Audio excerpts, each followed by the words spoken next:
7. I got hold of Mrs. Groves as soon after this as I could, and I can give no intelligible account of how I fought out the interval. Yet I still hear myself cry as I fairly threw myself into her arms. They know. It's too monstrous. They know. And what on earth? I felt her incredulity as she held me. Why, all that we know, and heaven knows what else besides. Then, as she released me, I made it out to her. Made it out perhaps only now with full coherency even to myself. 2 hours ago in the garden, I could scarce articulate. Flora saw. Mrs. Groves took it as she might have taken a blow in the stomach. "She has told you?" she panted. "Not a word. That's the horror. She kept it to herself. The child of 8, that child. Unutterable still for me was the stupefaction of it. Mrs. Groves, of course, could only gape the wider. Then how do you know? I was there. I saw with my eyes. Saw that she was perfectly aware." "Do you mean aware of him?" "No, of her." I was conscious as I spoke that I looked prodigious things, for I got the slow reflection of them in my companion's face. Another person, this time, but a figure of quite as unmistakable horror and evil, a woman in black, pale and dreadful, with such an air also and such a face. On the other side of the lake, I was there with the child, quiet for the hour, and in the midst of it she came. Came how? From where? From where they come from. She just appeared and stood there, but not so near. And without coming nearer. Oh, for the effect and the feeling, she might have been as close as you. My friend, with an odd impulse, fell back a step. Was she someone you've never seen? Yes, but someone the child has. Someone, and you have. Then, to show how I had thought it all out, my predecessor, the one who died. Miss Jessel? Miss Jessel. You don't believe me? I pressed. She turned right and left in her distress. How can you be sure? This drew from me, in the state of my nerves, a flash of impatience. Then ask Flora. She's sure. But I had no sooner spoken than I caught myself up. No, for God's sake, don't. She'll say she isn't. She'll lie. Mrs. Groves was not too bewildered instinctively to protest. Ah, how can you? Because I'm clear. Flora doesn't want me to know. It's only then to spare you. No, there are depths. Depths. The more I go over it, the more I see in it, and the more I see in it, the more I fear. I don't know what I don't see, what I don't fear. Mrs. Groves tried to keep up with me. You mean you're afraid of seeing her again? Oh, no, that's nothing. Now. Then I explained. It's of not seeing her, but my companion only looked wan. I don't understand you. Why, it's that the child may keep it up, and that the child assuredly and will, without my knowing it. At the image of this possibility, Mrs. Groves for a moment collapsed, yet presently to pull herself together again, as if from the positive force of the sense of what, should we yield an inch, there would really be to give way to. Dear, we must keep our heads, and after all, if she doesn't mind it. She even tried a grim joke. Perhaps she likes it, likes such things, a scrap of an infant. Isn't it just a proof of her blessed innocence? My friend bravely inquired. She brought me for the instant almost round. Oh, we must clutch at that, we must cling to it. If it isn't a proof of what you say, it's a proof of God knows what, for the woman's a horror of horrors. Mrs. Groves, at this, fixed her eyes a minute on the ground, then at last raising them. Tell me how you know, she said. Then you admit it's what she was? I cried. Tell me how you know, my friend simply repeated. Know? By seeing her. By the way she looked. At you. Do you mean so wickedly? Dear me, no. I could have borne that. She gave me never a glance. She only fixed the child. Mrs. Groves tried to see it. Fixed her? Ah, with such awful eyes. She stared at mine as if they might really have resembled them. Do you mean of dislike? God help us, no.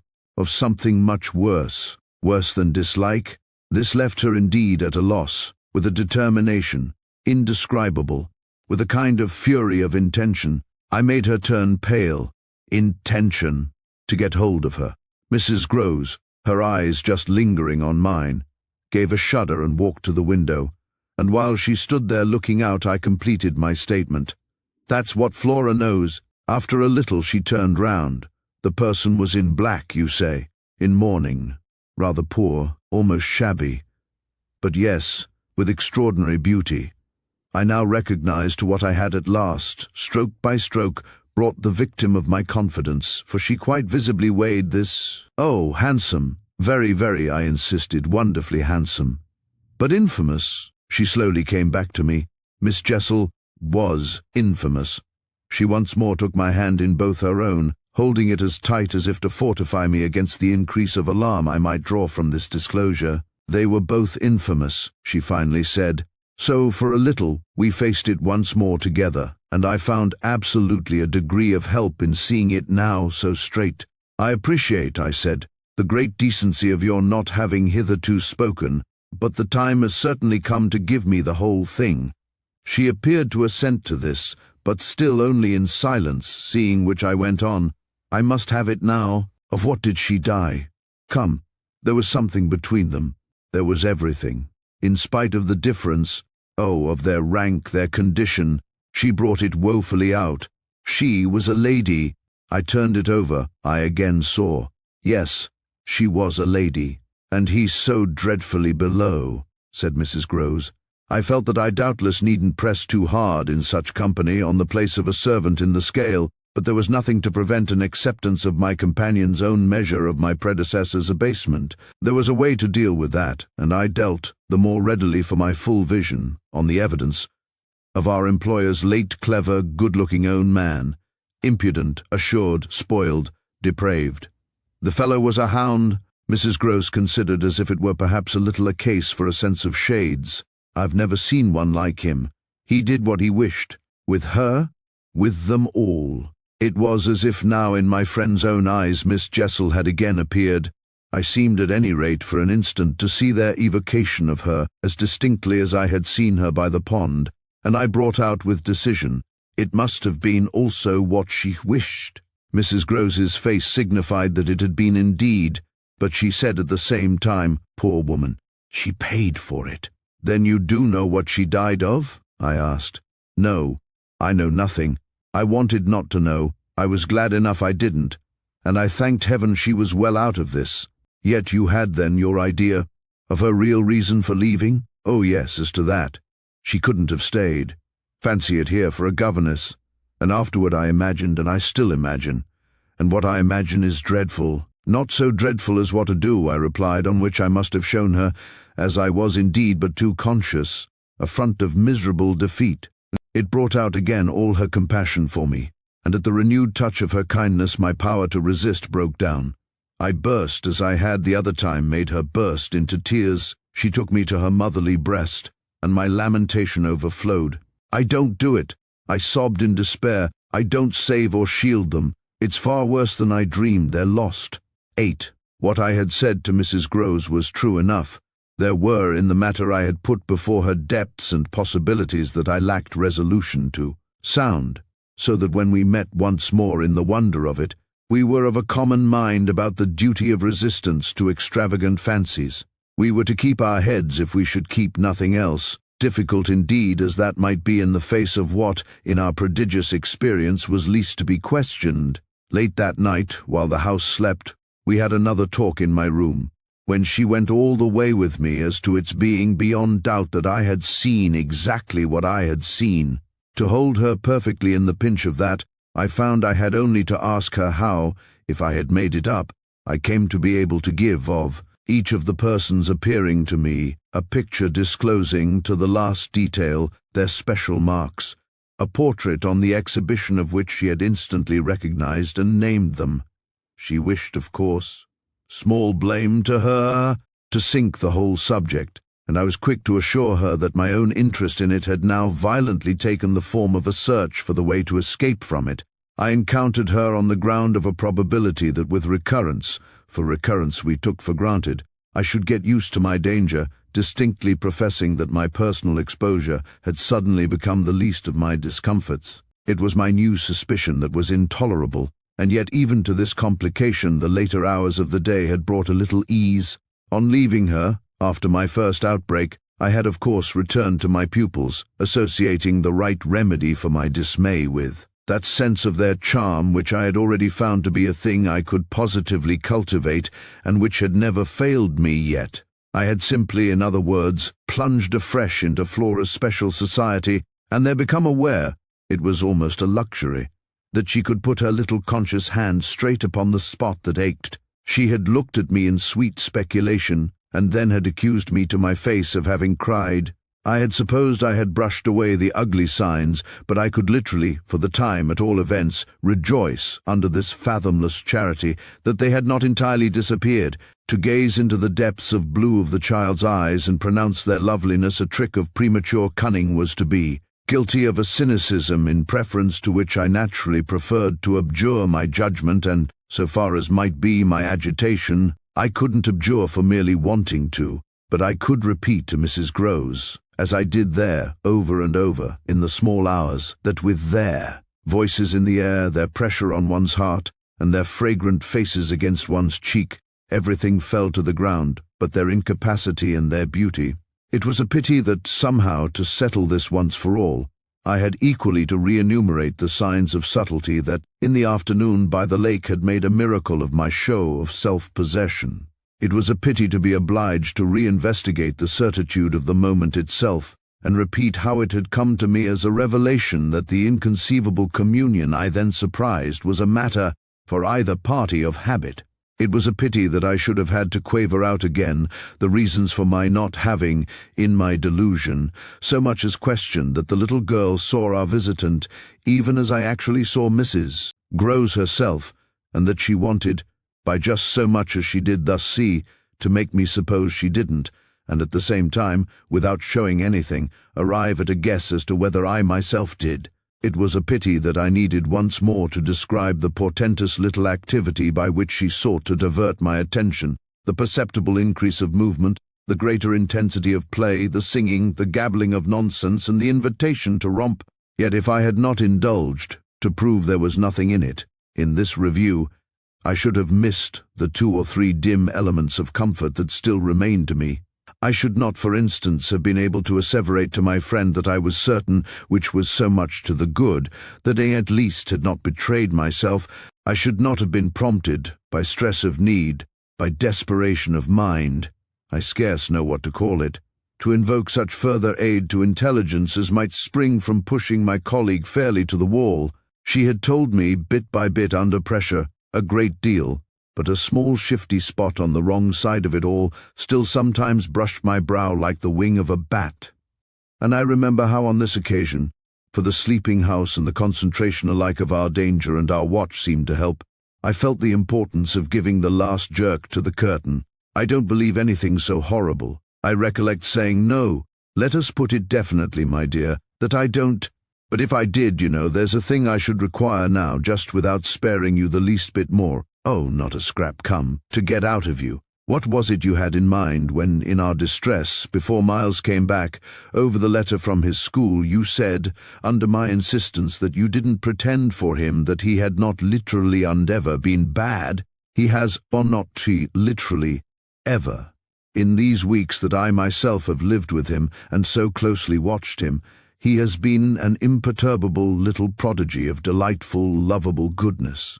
Therefore you might perfectly have made the claim for him if you had not, as it happened, seen an exception to take. What was your exception, and to what passage in your personal observation of him did you refer? It was a dreadfully austere inquiry, but levity was not our note, and at any rate, before the grey dawn admonished us to separate, I had got my answer. What my friend had had in mind proved to be immensely to the purpose. It was neither more nor less than the circumstance that for a period of several months Quint and the boy had been perpetually together. It was in fact the very appropriate truth that she had ventured to criticize the propriety, to hint at the incongruity, of so close an alliance, and even to go so far on the subject as a frank overture to Miss Jessel. Miss Jessel had, with a most strange manner, requested her to mind her business, and the good woman had, on this, directly approached little Miles. What she had said to him, since I pressed, was that like to see young gentlemen not forget their station.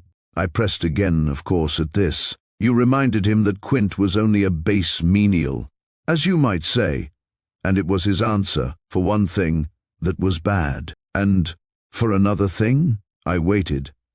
He repeated your words to Quint? No, not that. It's just what he wouldn't. She could still impress upon me. I was sure, at any rate, she added, that he didn't. But he denied certain occasions. What occasions? When they had been about together, quite as if Quint were his tutor, and a very grand one, and Miss Jessel only for the little lady.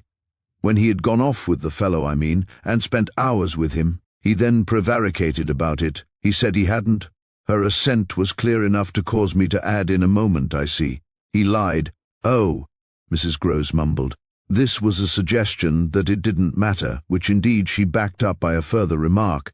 You see, after all, Miss Jessel didn't mind. She didn't forbid him, I considered. Did he put that to you as a justification? At this, she dropped again. No, he never spoke of it, never mentioned her in connection with Quint. She saw, visibly flushing, where I was coming out. Well, he didn't show anything. He denied, she repeated. He denied. Lord, how I pressed her now, so that you could see he knew what was between the two wretches. I don't know. I don't know.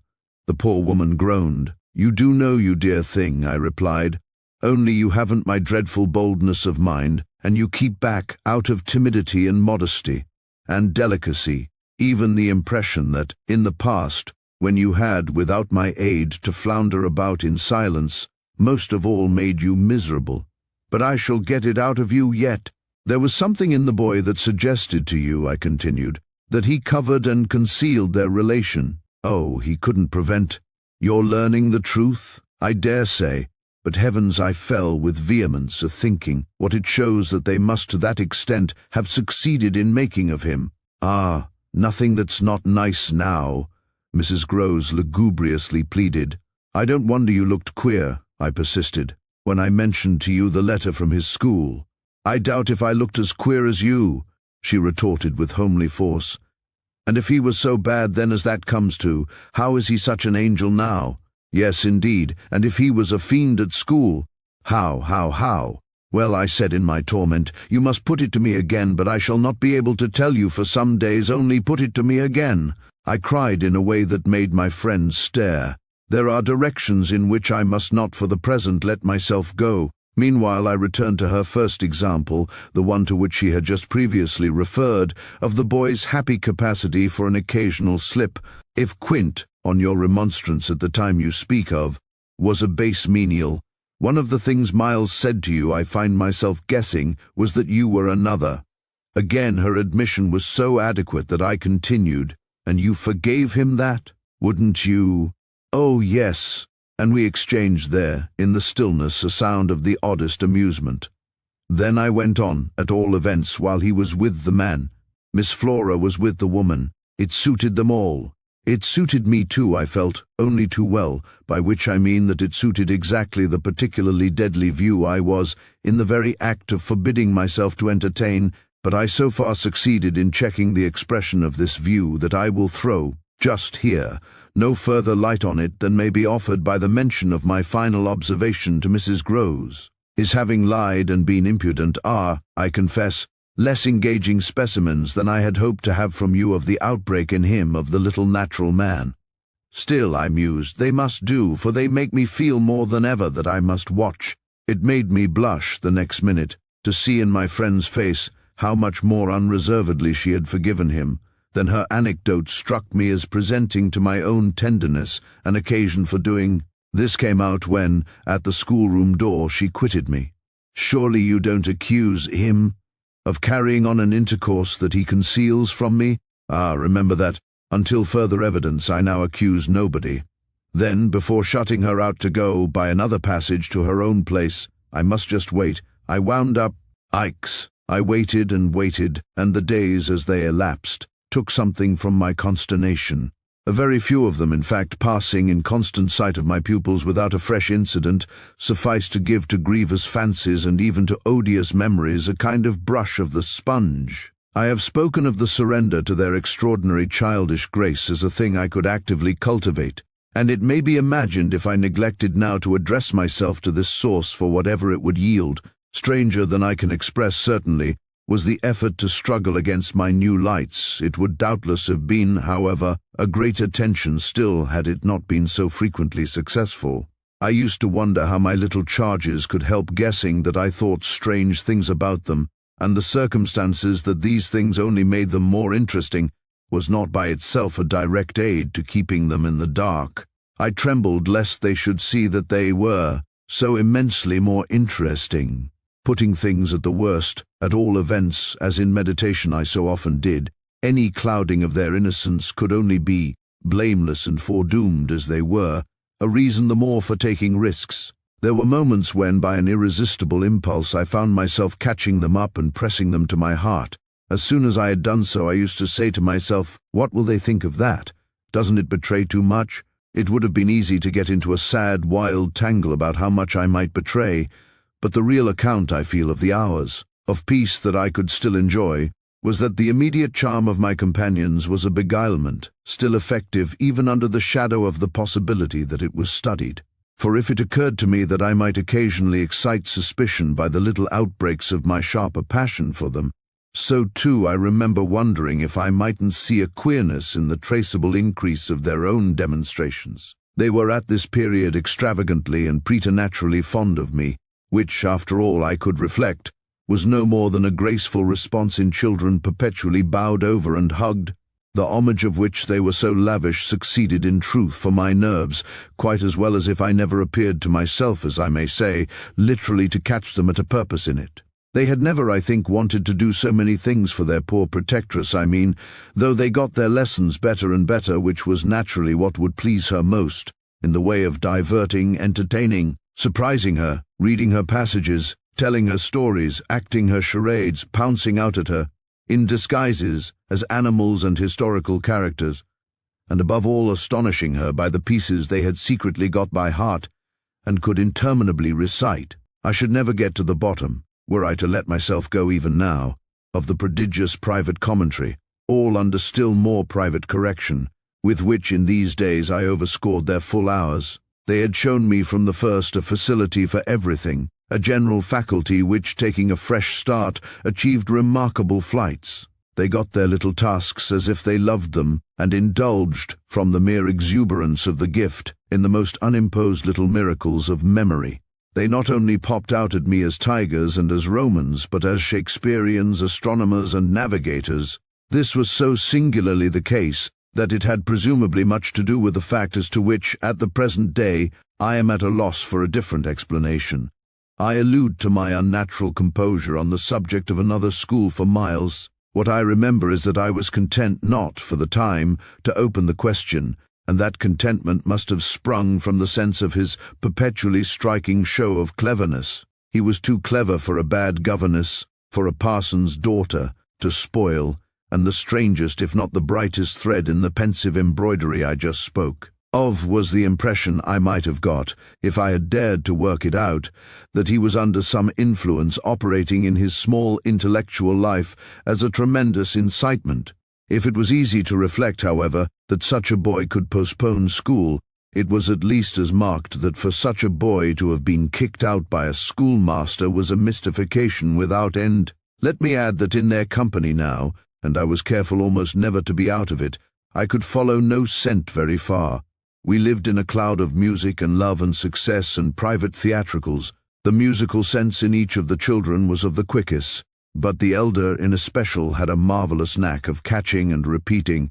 The schoolroom piano broke into all gruesome fancies, and when that failed there were confabulations in corners, with a sequel of one of them going out in the highest spirits in order to come in as something new. I had had brothers myself, and it was no revelation to me that little girls could be slavish idolaters of little boys. What surpassed everything was that there was a little boy in the world who could have for the inferior age, sex, and intelligence so fine a consideration. They were extraordinarily at one, and to say that they never either quarrelled or complained is to make the note of praise coarse for their quality of sweetness. Sometimes, indeed, when I dropped into coarseness, I perhaps came across traces of little understandings between them by which one of them should keep me occupied while the other slipped away. There is a knifed side, I suppose, in all diplomacy, but if my pupils practised upon me, it was surely with the minimum of grossness. It was all in the other quarter that after a lull the grossness broke out. I find that I really hang back, but I must take my plunge. In going on with the record of what was hideous at Bly, I not only challenged the most liberal faith, for which I little care, but, and this is another matter, I renew what I myself suffered. I again pushed my way through it to the end. There came suddenly an hour after which, as I look back, the affair seems to me to have been all pure suffering, but I have at least reached the heart of it, and the straightest road out is doubtless to advance. One evening, with nothing to lead up or to prepare it, I felt the cold touch of the impression that had breathed on me the night of my arrival, and which, much lighter then, as I have mentioned, I should probably have made little of in memory had my subsequent sojourn been less agitated. I had not gone to bed. I sat reading by a couple of candles. There was a roomful of old books at Bly, last-century fiction, some of it, which, to the extent of a distinctly deprecated, renown but never to so much as that of a stray specimen, had reached the sequestered home and appealed to the unavowed curiosity of my youth. I remember that the book I had in my hand was Fielding's Emilia, also that I was wholly awake. I recall further both a general conviction that it was horribly late and a particular objection to looking at my watch. I figure, finally, that the white curtain draping, in the fashion of those days, the head of Flora's little bed, shrouded, as I had assured myself long before, the perfection of childish rest. I recollect, in short, that, though I was deeply interested in my author, I found myself, at the turn of a page, and with his spell all scattered, looking straight up from him and hard at the door of my room. There was a moment during which I listened, reminded of the faint sense I had had, the first night, of there being something undefinably Astor in the house, and noted the soft breath of the open casement just move the half-drawn blind. Then, with all the marks of a deliberation that must have seemed magnificent had there been anyone to admire it, I laid down my book, rose to my feet, and taking a candle went straight out of the room, and from the passage on which my light made little impression, noiselessly closed and locked the door. I can say now neither what determined nor what guided me, but I went straight along the lobby, holding my candle high, till I came within sight of the tall window that presided over the great turn of the staircase. At this point I precipitately found myself aware of three things. They were practically simultaneous, yet they had flashes of succession. My candle, under a bold flourish, went out, and I perceived by the uncovered window that the yielding dusk of earliest morning rendered it unnecessary. Without it, the next instant, I saw that there was someone on the stair. I speak of sequences, but I required no lapse of seconds to stiffen myself for a third encounter with Quint. The apparition had reached the landing halfway up, and was therefore on the spot nearest the window, where at sight of me it stopped short and fixed me exactly as it had fixed me from the tower and from the garden.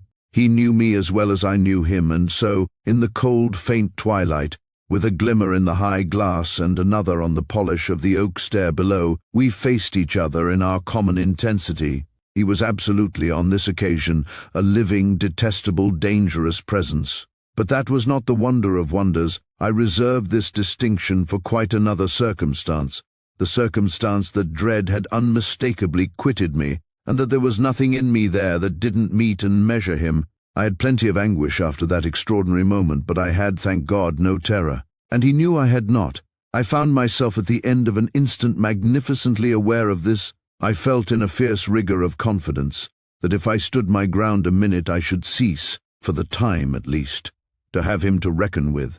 And during the minute accordingly the thing was as human and hideous as a real interview, hideous just because it was human as to have met alone, in the small hours in a sleeping house, some enemy, some adventurer, some criminal. It was the dead silence of our long gaze at such close quarters that gave the whole horror, huge as it was, its only note of the unnatural.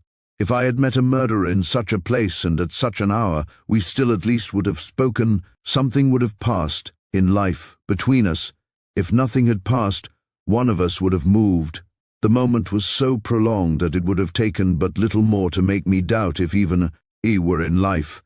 I can't express what followed it save by saying that the silence itself, which was indeed in a manner an attestation of my strength, became the element into which I saw the figure disappear, in which I definitely saw it turn as I might have seen the low wretch to which it had once belonged turn on receipt of an order. and pass, with my eyes on the villainous back that no hunch could have more disfigured, straight down the staircase and into the darkness in which the next bend was lost. I remained a while at the top of the stair, but with the effect presently of understanding that when my visitor had gone, he had gone. Then I returned to my room. The foremost thing I saw there, by the light of the candle I had left burning, was that Flora's little bed was empty, and on this I caught my breath with all the terror that 5 minutes before I had been able to resist.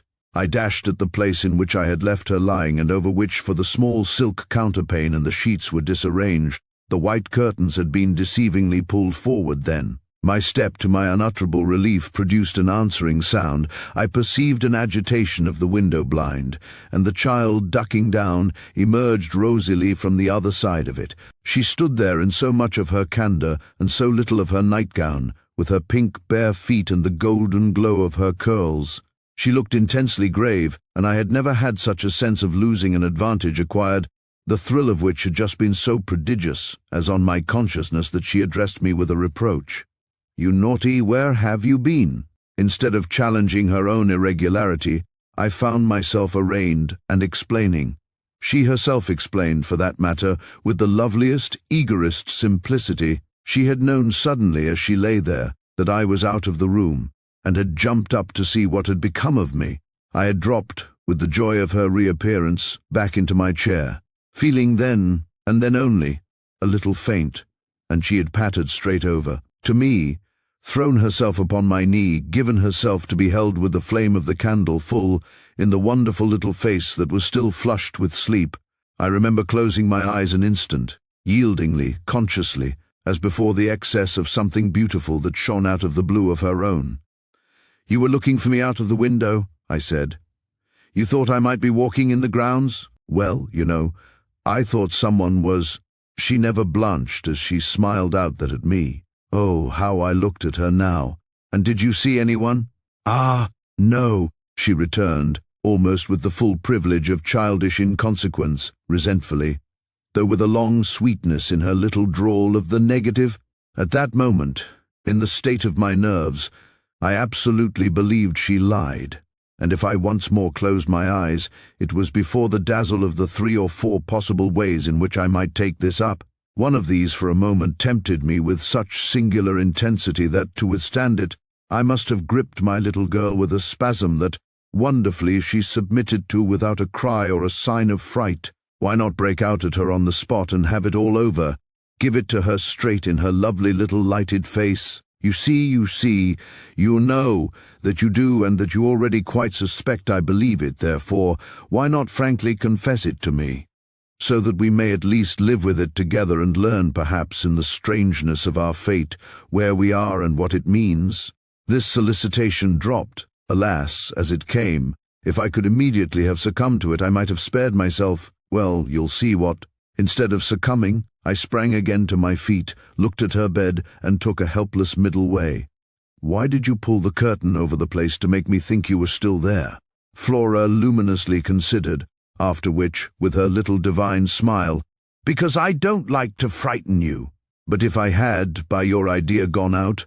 She absolutely declined to be puzzled. She turned her eyes to the flame of the candle, as if the question were as irrelevant, or at any rate as impersonal, as Mrs. Marset or 9 times 9. "Oh, but you know," she quite adequately answered, "that you might come back, you dear, and that you have."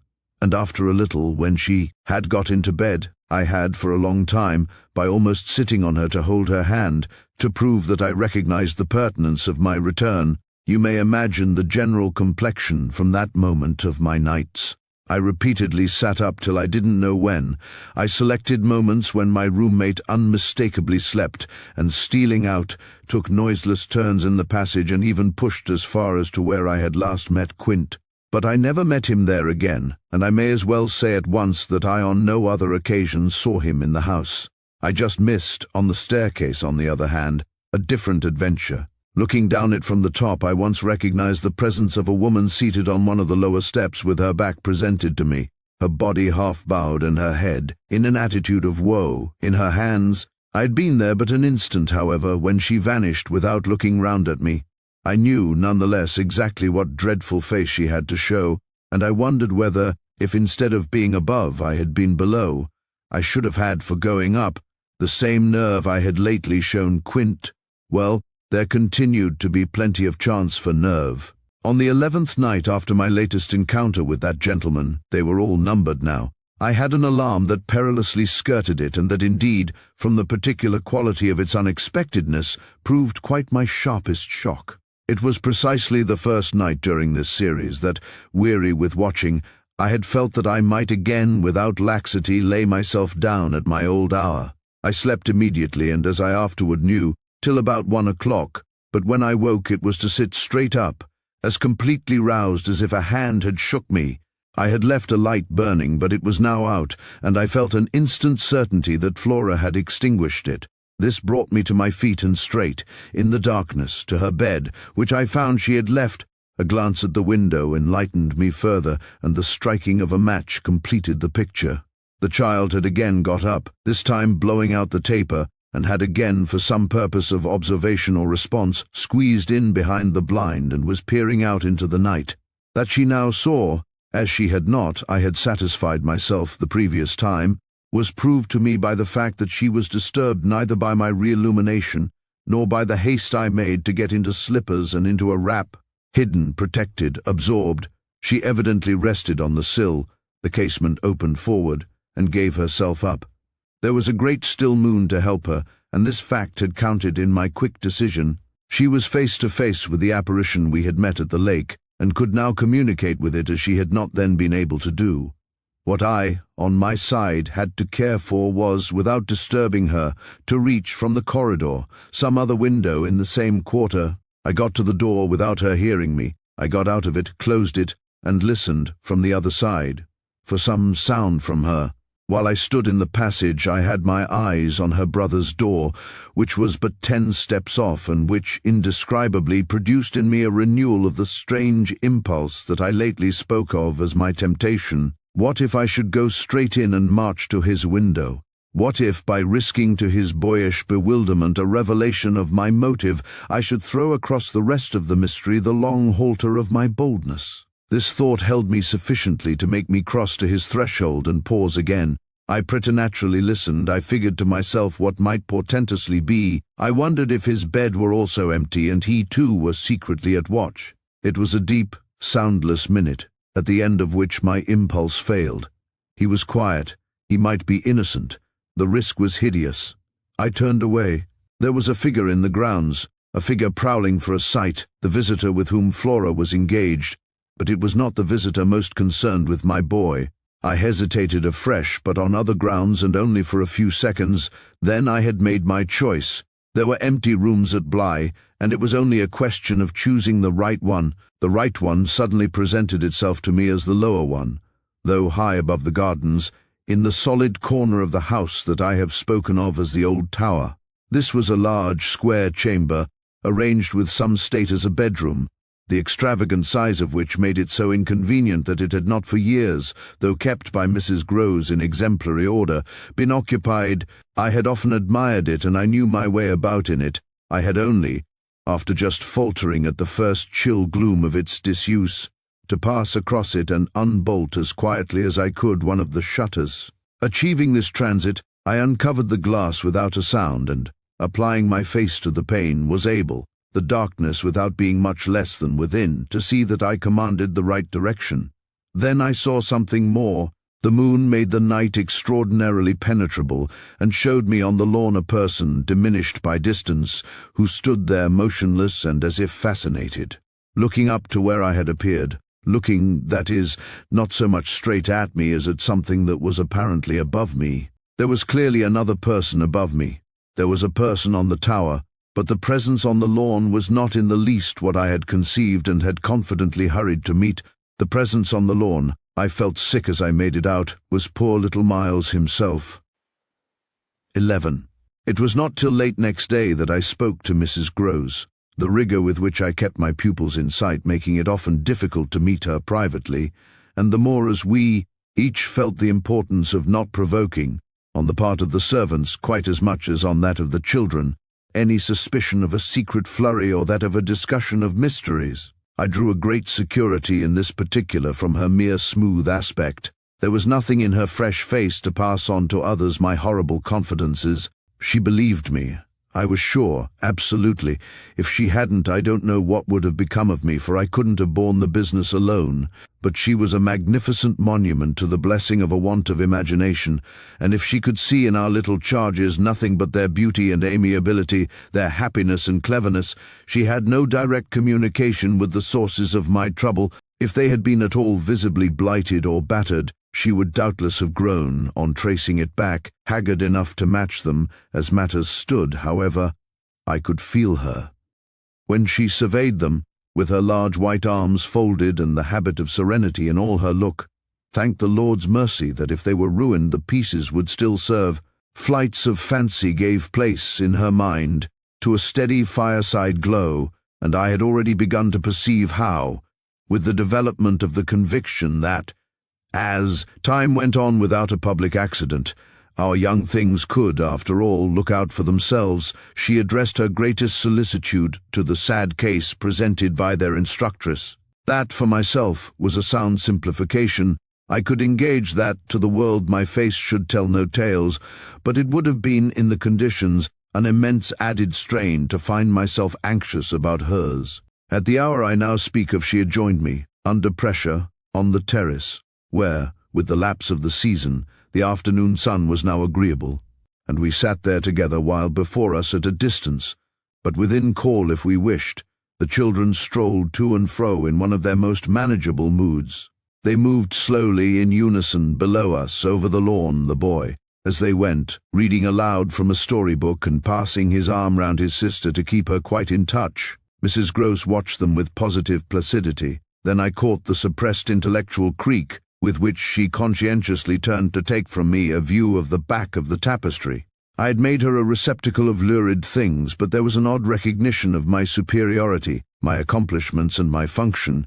In her patience under my pain, she offered her mind to my disclosures as, had I wished to mix a witch's broth and proposed it with assurance, she would have held out a large clean saucepan. This had become thoroughly her attitude by the time that, in my recital of the events of the night, I reached the point of what Miles had said to me when, after seeing him at such a monstrous hour, almost, on the very spot where he happened now to be, I had gone down to bring him in, choosing then at the window, with a concentrated need of not alarming the house, rather that method than a signal more resonant.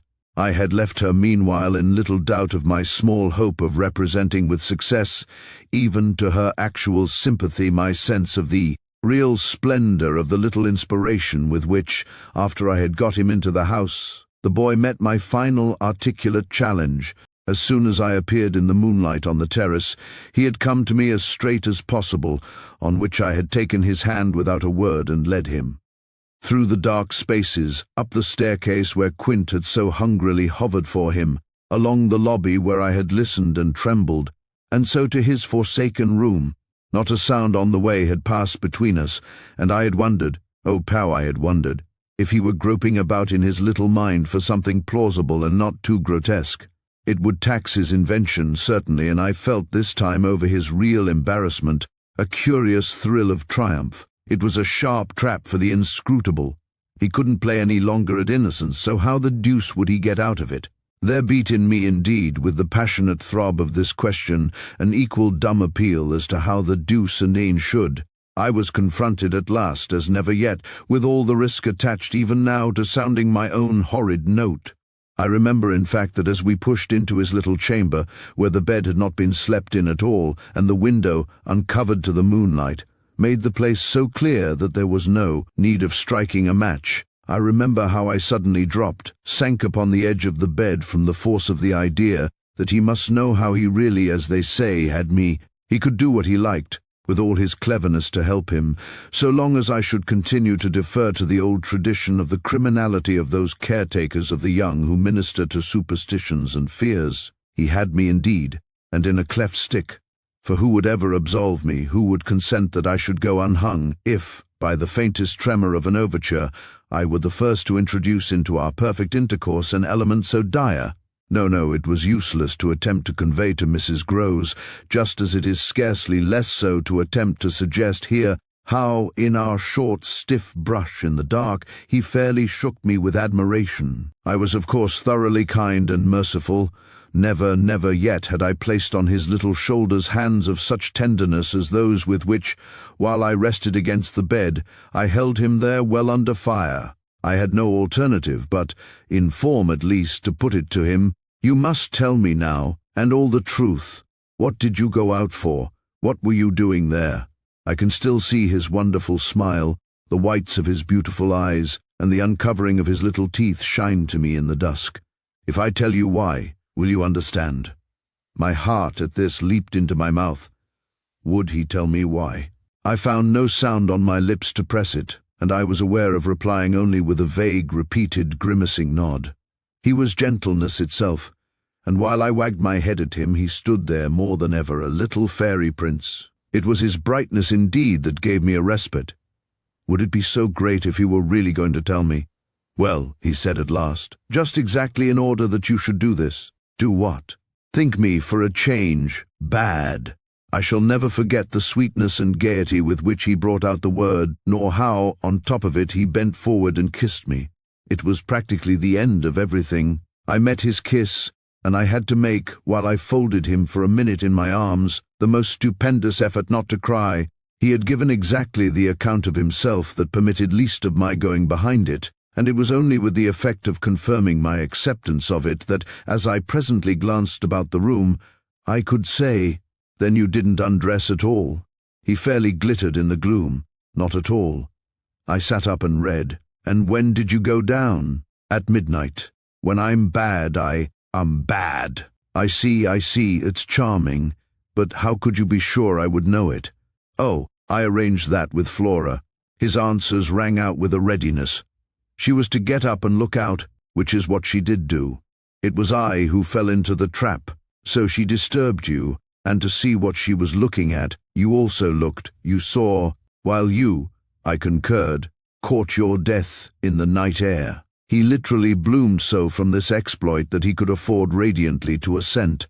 "How otherwise should I have been bad enough?" he asked. Then, after another embrace, the incident and our interview closed on my recognition of all the reserves of goodness that, for his joke, he had been able to draw upon. 12. The particular impression I had received proved in the morning light, I repeat, not quite successfully presentable to Mrs. Groves, though I reinforced it with the mention of still another remark that he had made before we separated. "It all lies in half a dozen words," I said to her, "words that really settle the matter. Think you know what I might do?" He threw that off to show me how good he is. He knows down to the ground what he might do. That's what he gave them a taste of at school. "Lord, you do change," cried my friend. "I don't change. I simply make it out. The four, depend upon it, perpetually meet. If on either of these last nights you had been with either child, you would clearly have understood. The more I've watched and waited, the more I've felt that if there were nothing else to make it sure, it would be made so by the systematic silence of each. Never, by a slip of the tongue, have they so much as alluded to either of their old friends, any more than Miles has alluded to his expulsion. Oh yes, we may sit here and look at them, and they may show off to us there to their fill, but even while they pretend to be lost in their fairy tale, they're steeped in their vision of the dead restored." "He's not reading to her," I declared. "They're talking of them. They're talking horrors." I go on, I know, as if I were crazy, and it's a wonder I'm not. What I've seen would have made you as so, but it has only made me more lucid, made me get hold of still other things. My lucidity must have seemed awful, but the charming creatures who were victims of it, passing and repassing in their interlocked sweetness, gave my colleague something to hold on by, and I felt how tight she held as, without stirring in the breath of my passion, she covered them still with her eyes. "Of what other things have you got hold? Why, of the very things that have delighted, fascinated, and yet at bottom, as I now so strangely see, mystified and troubled me. They're more than earthly beauty, they're absolutely unnatural goodness. It's a game," I went on. "It's a policy and a fraud, on the part of little darlings, as yet mere lovely babies. Yes, mad as that seems, the very act of bringing it out really helped me to trace it, follow it all up and piece it all together. They haven't been good. They've only been absent. It has been easy to live with them because they're simply leading a life of their own. They're not mine. They're not ours. They're his and they're hers. Quint's and that woman's. Quint's and that woman's. They want to get to them. Oh, how at this poor Mrs. Groves appeared to study them. But for what? For the love of all the evil that in those dreadful days the pair put into them, and to ply them with that evil still, to keep up the work of demons is what brings the others back. "Laws," said my friend under her breath. The exclamation was homely, but it revealed a real acceptance of my further proof of what in the bad time, for there had been a worse even than this, must have occurred. There could have been no such justification for me as the plain assent of her experience to whatever depth of depravity I found credible in our brace of scoundrels. It was in obvious submission of memory that she brought out after a moment, "They both were rascals. But what can they now do?" She pursued.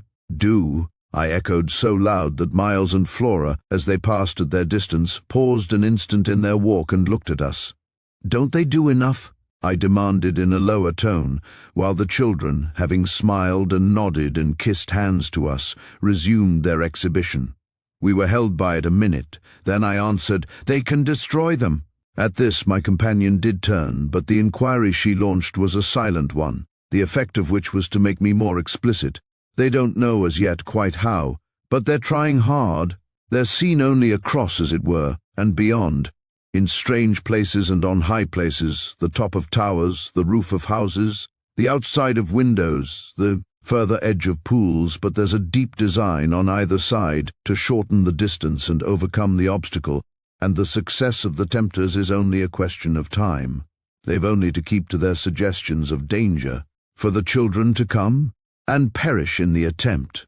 Mrs. Groves slowly got up, and I scrupulously added, "Unless, of course, we can prevent." Standing there before me while I kept my seat, she visibly turned things over. Their uncle must do the preventing. He must take them away. And who's to make him? She had been scanning the distance, but she now dropped on me a foolish face. "You, miss, by writing to him that his house is poisoned and his little nephew and niece mad? But if they— miss. And if I am myself, you mean? That's charming news to be sent him by a governess whose prime undertaking was to give him no worry." Mrs. Groves considered, following the children again. "Yes, he do hate worry. That was the great reason. But why those fiends took him in so long? No doubt, though his indifference must have been awful. As I'm not a fiend, at any rate, I shouldn't take him in." My companion, after an instant and for all answer, sat down again and grasped my arm. "Make him at any rate come to you?" I stared. To me, I had a sudden fear of what she might do. Him? He ought to be here. He ought to help. I quickly rose, and I think I must have shown her a queerer face than ever yet. "You see me asking him for a visit?" No, with her eyes on my face, she evidently couldn't. Instead of it even, as a woman reads another, she could see what I myself saw, his derision, his amusement, his contempt for the breakdown of my resignation at being left alone and for the fine machinery I had set in motion to attract his attention to my slighted charms. She didn't know, no one knew how proud I had been to serve him and to stick to our terms, yet she nonetheless took the measure, I think, of the warning I now gave her. If you should so lose your head as to appeal to him for me. She was really frightened. "Yes, miss, I would leave on the spot, both him and you." 13. It was all very well to join them, but speaking to them proved quite as much as ever an effort beyond my strength. Offered in close quarters difficulties as insurmountable as before, this situation continued a month, and with new aggravations and particular notes, the note above all, sharper and sharper, of the small ironic consciousness on the part of my pupils. It was not, I am as sure today as I was sure then, my mere infernal imagination. It was absolutely traceable that they were aware of my predicament, and that this strange relation made, in a manner for a long time, the air in which we moved. I don't mean that they had their tongues in their cheeks or did anything vulgar, for that was not one of their dangers. I do mean, on the other hand, that the element of the unnamed and untouched became, between us, greater than any other, and that so much avoidance could not have been so successfully effected without a great deal of tacit arrangement.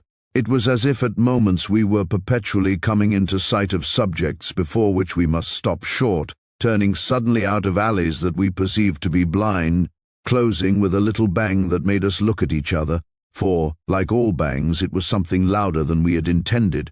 The doors we had indiscreetly opened. All roads lead to Rome, and there were times when it might have struck us that almost every branch of study or subject of conversation skirted forbidden ground. Forbidden ground was the question of the return of the dead in general, and of whatever, in especial, might survive in memory of the friends little children had lost. There were days when I could have sworn that one of them had, with a small invisible nudge, said to the other, "She thinks she'll do it this time, but she won't." To do it would have been to indulge, for instance, and for once in a way, in some direct reference to the lady who had prepared them for my discipline.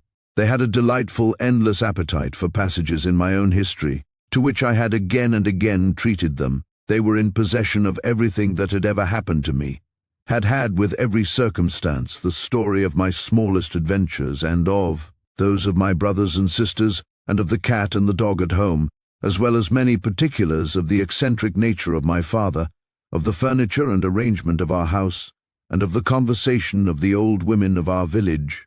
There were things enough, taking one with another, to chatter about, if one went very fast and knew by instinct when to go round. They pulled with an art of their own the strings of my invention and my memory, and nothing else perhaps, when I thought of such occasions afterward, gave me so the suspicion of being watched from under cover.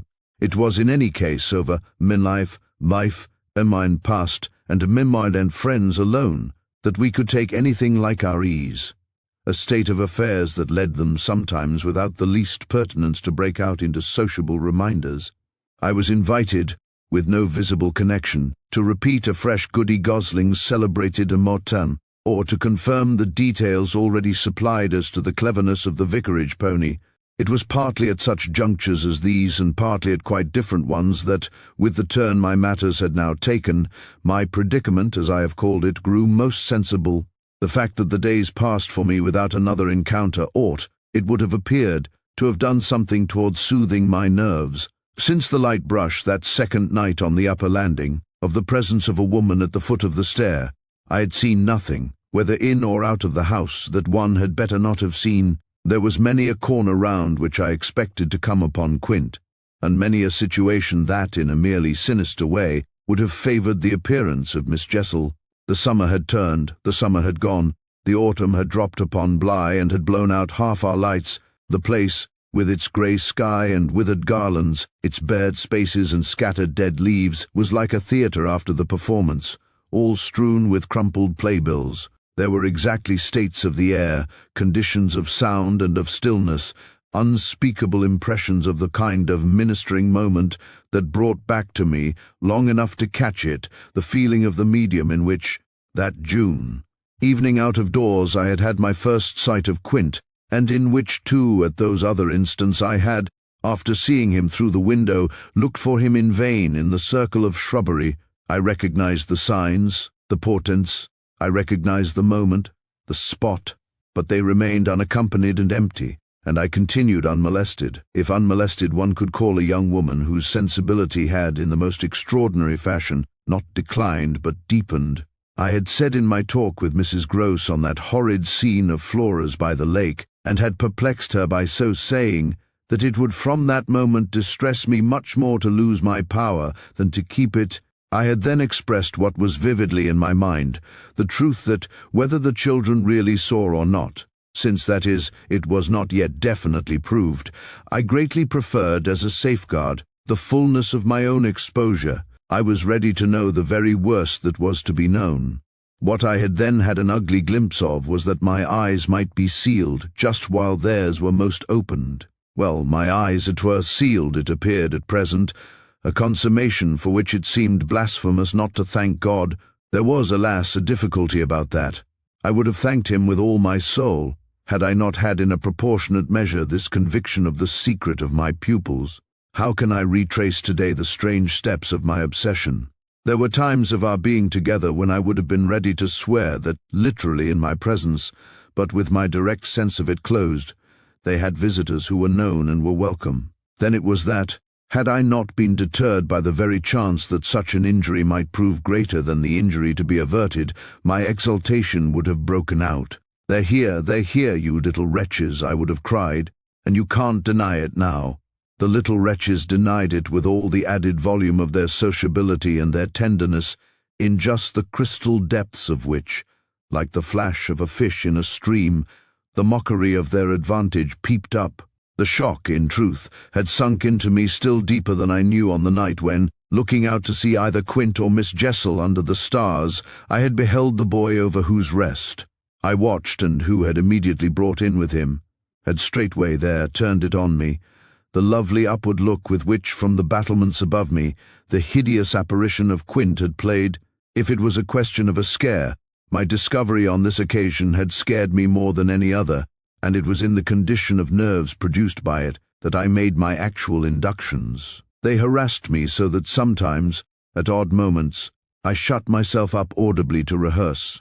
It was at once a fantastic relief and a renewed despair, the manner in which I might come to the point. I approached it from one side and the other while, in my room, I flung myself about, but I always broke down in the monstrous utterance of names.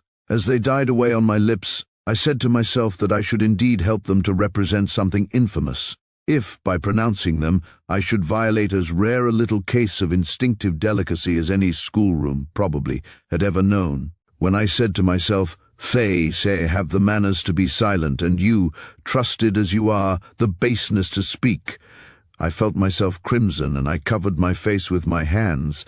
After these secret scenes I chattered more than ever, going on volubly enough till one of our prodigious palpable hushes occurred. I can call them nothing else. The strange dizzy lift or swim, I try for terms, into a stillness, a pause of all life, that had nothing to do with the more or less noise that at the moment we might be engaged in making, and that I could hear through any deepened exhilaration, or quickened recitation, or louder strum of the piano. Then it was that the others, the outsiders, were there. Though they were not angels, they passed, as the French say, causing me, while they stayed, to tremble with the fear of their addressing to their younger victims some yet more infernal message, or more vivid image than they had thought good enough for myself. What it was most impossible to get rid of was the cruel idea that whatever I had seen, Miles and Flora saw and more, things terrible and unguessable, and that sprang from dreadful passages of intercourse in the past. Such things naturally left on the surface, for the time, a chill which we vociferously denied that we felt,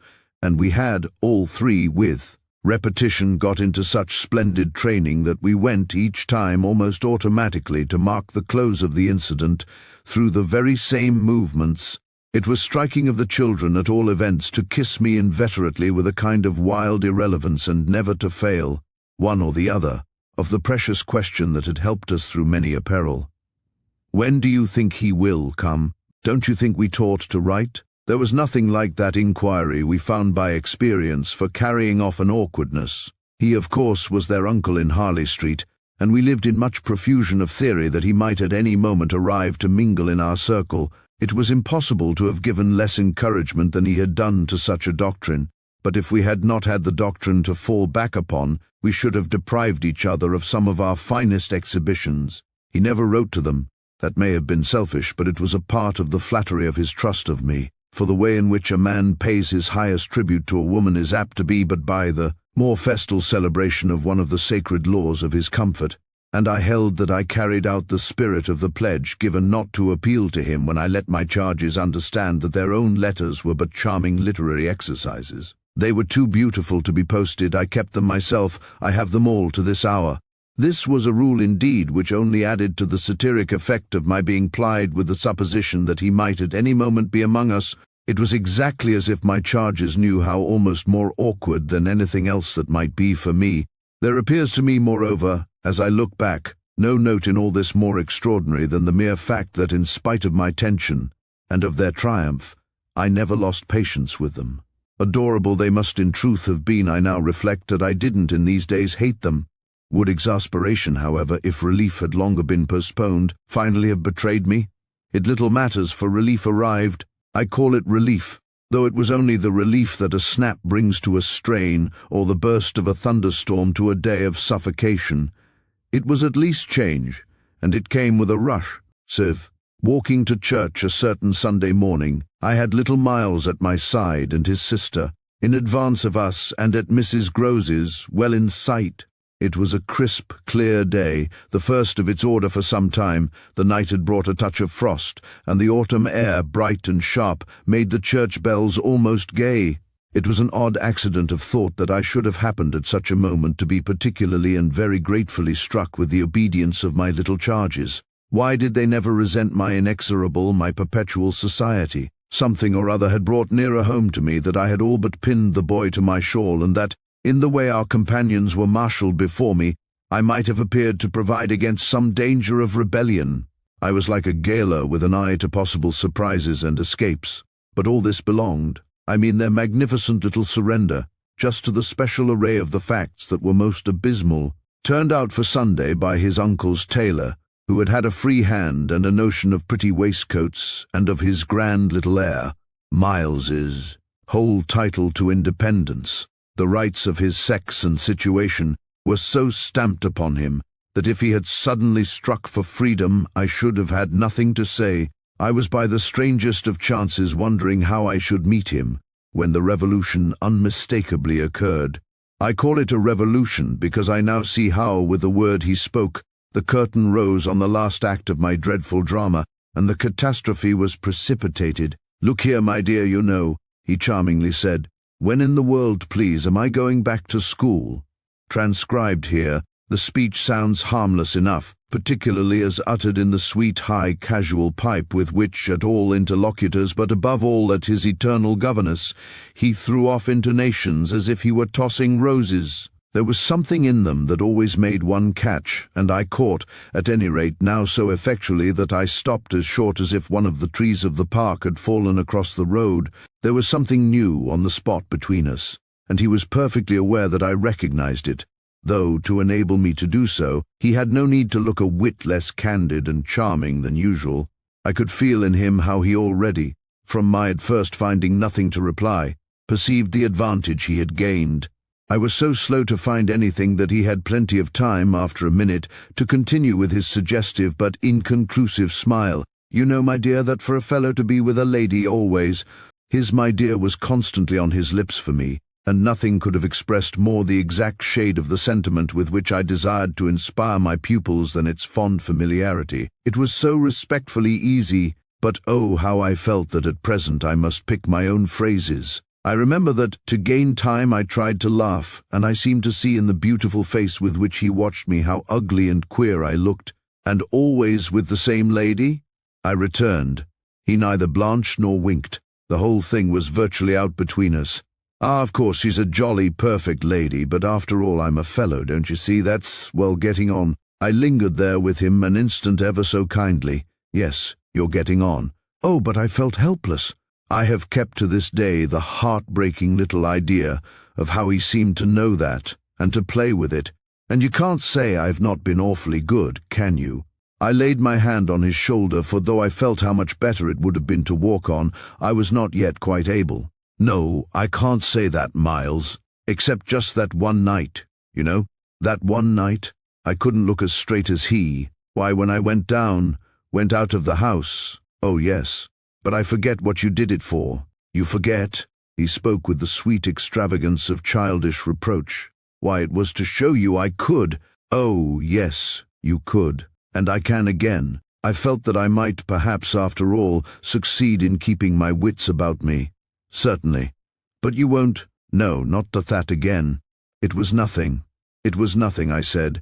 "But we must go on." He resumed our walk with me, passing his hand into my arm. "Then when am I going back?" I wore, in turning it over, my most responsible air. "Were you very happy at school?" He just considered. "Oh, I'm happy enough anywhere." "Well then," I quavered, "if you're just as happy here." "Ah, but that isn't everything." "Of course, know a lot. But you hint that you know almost as much?" I risked as he paused. "Not half I want to," Miles honestly professed. "But it isn't so much that—" "What is it then?" "Well, I want to see more life." I see. We had arrived within sight of the church and of various persons, including several of the household of Bly, on their way to it, and clustered about the door to see us go in. I quickened our step. I wanted to get there before the question between us opened up much further. I reflected hungrily that for more than an hour he would have, to be silent, and I thought with envy of the comparative dusk of the pew, and of the almost spiritual help of the hassock on which I might bend my knees.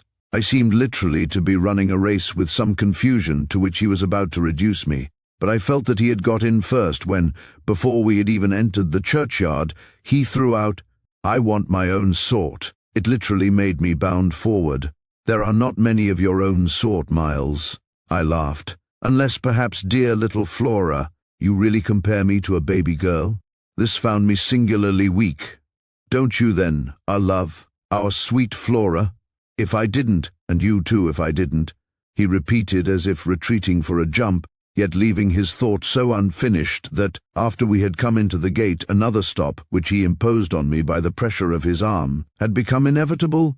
Mrs. Groves and Flora had passed into the church, the other worshippers had followed, and we were, for the minute, alone among the old thick graves. We had paused, on the path from the gate, by a low, oblong, table-like tomb. "Yes, if you didn't—" He looked, while I waited at the graves. "Well, you know what?" But he didn't move, and he presently produced something that made me drop straight down on the stone slab, as if suddenly to rest. "Does my uncle think what you think?" I markedly rested. "How do you know what I think?" "Ah, well, of course I don't, for it strikes me you never tell me. But I mean, does he—" "No what, Miles?" "Why, the way I'm going on." I perceived quickly enough that I could make, to this inquiry, no answer that would not involve something of a sacrifice of my employer. Yet it appeared to me that we were all, at Bly, sufficiently sacrificed to make that venial. "I don't think your uncle much cares." Miles, on this, stood looking at me. "Then don't you think he can be made to—" "In what way?" "Why, by his coming down." "But who'll get him to come down?" "And she will," the boy said with extraordinary brightness and emphasis. He gave me another look charged with that expression and then marched off alone into church. 15. The business was practically settled from the moment I never followed him. It was a pitiful surrender to agitation, but my being aware of this had somehow no power to restore me.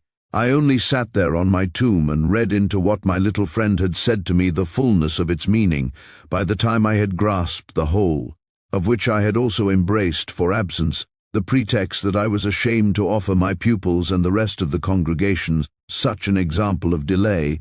What I said to myself above all was that Miles had got something out of me, and that the proof of it, for him, would be just this awkward collapse. He had got out of me that there was something I was much afraid of, and that he should probably be able to make use of my fear to gain, for his own purpose, more freedom. My fear was of having to deal with the intolerable question of the grounds of his dismissal from school, for that was really but the question of the horrors gathered behind.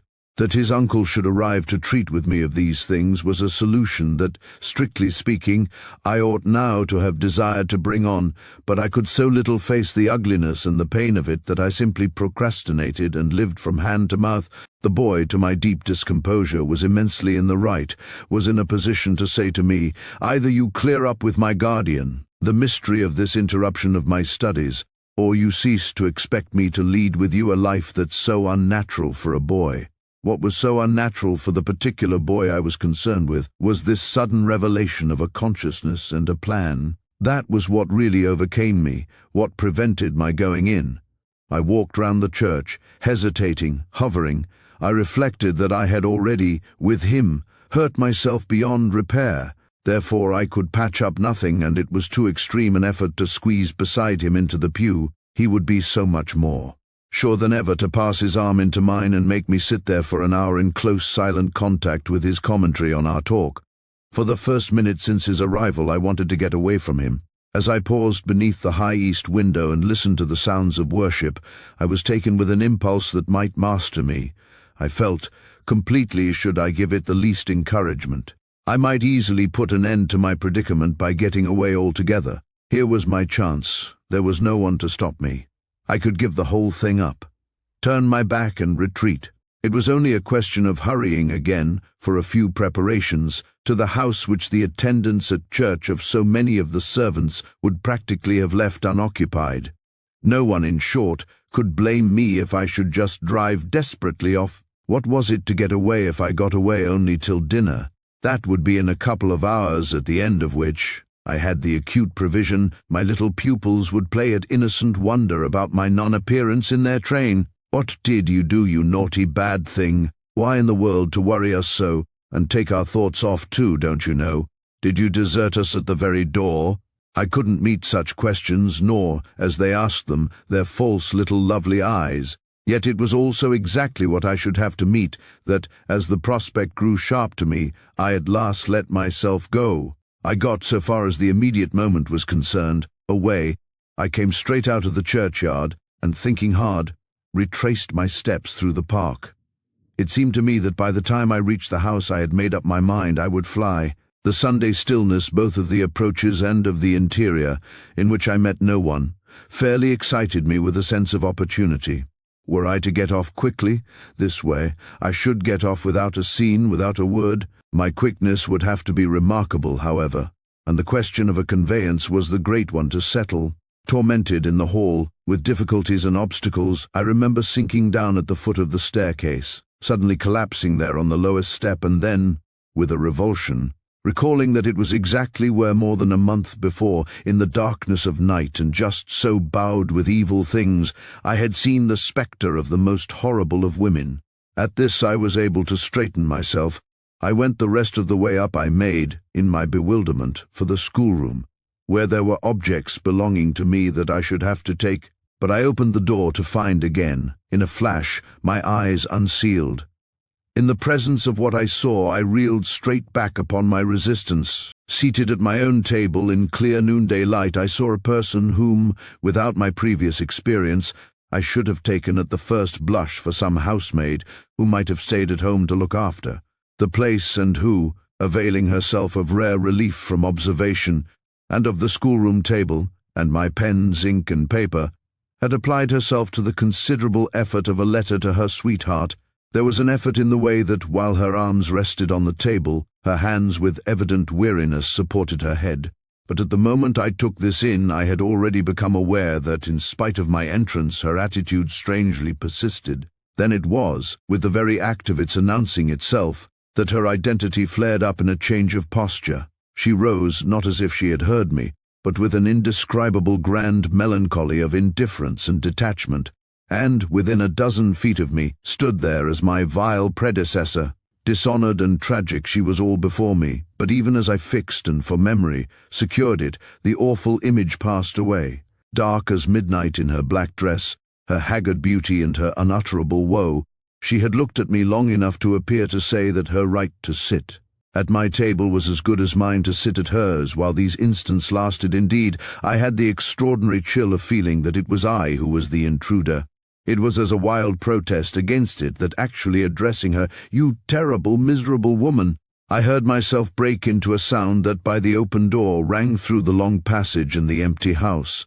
She looked at me as if she heard me, but I had recovered myself and cleared the air. There was nothing in the room the next minute but the sunshine and a sense that I must stay. 16. I had so perfectly expected that the return of my pupils would be marked by a demonstration that I was freshly upset at having to take into account that they were dumb about my absence.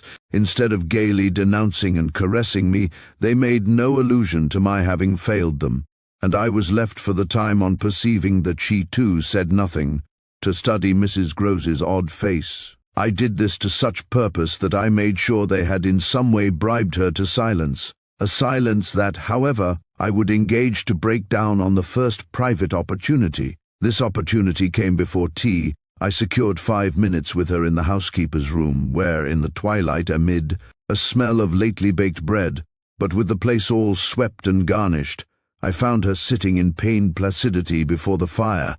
So I see her still, so I see her best, facing the flame from her straight chair, in the dusky, shining room, a large, clean image of the put-away, of drawers closed and locked and rest without a remedy. Oh yes, they asked me to say nothing, and to please them, so long as they were there. Of course, I promised. But what had happened to you? I only went with you for the walk, I said. I had then to come back to meet a friend. She showed her surprise. A friend? You? Oh yes, I have a couple, I laughed. But did the children give you a reason for not alluding to your leaving us? Yes, they said you would like it better. Do you like it better? My face had made her rueful. No, I like it worse. But after an instant I added, did they say why I should like it better? No, Master Miles only said, we must do nothing but what she likes. I wish indeed he would. And what did Flora say? Miss Flora was too sweet. She said, oh, of course, and I said the same. I thought a moment. You were too sweet too, I can hear you all, but nonetheless, between Miles and me, it's now all out. All out? My companion stared. But what, miss? Everything. It doesn't matter. I've made up my mind. I came home, my dear, I went on, for a talk with Miss Jessel. I had by this time formed the habit of having Mrs. Groves literally well in hand in advance of my sounding that note, so that even now, as she bravely blinked under the signal of my word, I could keep her comparatively firm. A talk? Do you mean she spoke? It came to that. I found her on my return in the schoolroom. And what did she say? I can hear the good woman still, and the candour of her stupefaction, that she suffers the torments. It was this of a truth that made her, as she filled out my picture, gape. Do you mean, she faltered, of the lost, of the damned? And that's why, to share them, I faltered myself with the horror of it, but my companion, with less imagination, kept me up. To share them? She wants Flora. Mrs. Groves might, as I gave it to her, fairly have fallen away from me had I not been prepared. I still held her there, to show I was. As I've told you, however, it doesn't matter, because you've made up your mind. But to what? To everything. And what do you call everything? Why, sending for their uncle. Oh, miss, in pity do, my friend broke out. Ah, but I will. I see it's the only way. What's out, as I told you with Miles, is that if he thinks I'm afraid to, and has ideas of what he gains by that, he shall see he's mistaken. Yes, his uncle shall have it here from me on the spot, and before the boy himself, if necessary, that if I'm to be reproached with having done nothing again about more school— Yes, miss. My companion pressed me. Well, there's that awful reason. There were now clearly so many of these for my poor colleague that she was excusable for being vague. But, which? Why, the letter from his old place. You'll show it to the master? I ought to have done so on the instant. Oh, no, said Mrs. Groves with decision. I'll put it before him, I went on inexorably, that I can't undertake to work the question on behalf of a child who has been expelled. For we've never in the least known what, Mrs. Groves declared. For wickedness, for what else, when he's so clever and beautiful and perfect? Is he stupid? Is he untidy? Is he infirm? Is he ill-natured? He's exquisite, so it can be only of that, and that would open up the whole thing. After all, I said, it's their uncle's fault. If he left here such people, he didn't really in the least know them. The fault's mine. She had turned quite pale. Well, you shan't suffer, I answered. The children shan't. She emphatically returned. I was silent a while. We looked at each other. Then what am I to tell him? You needn't tell him anything. I'll tell him.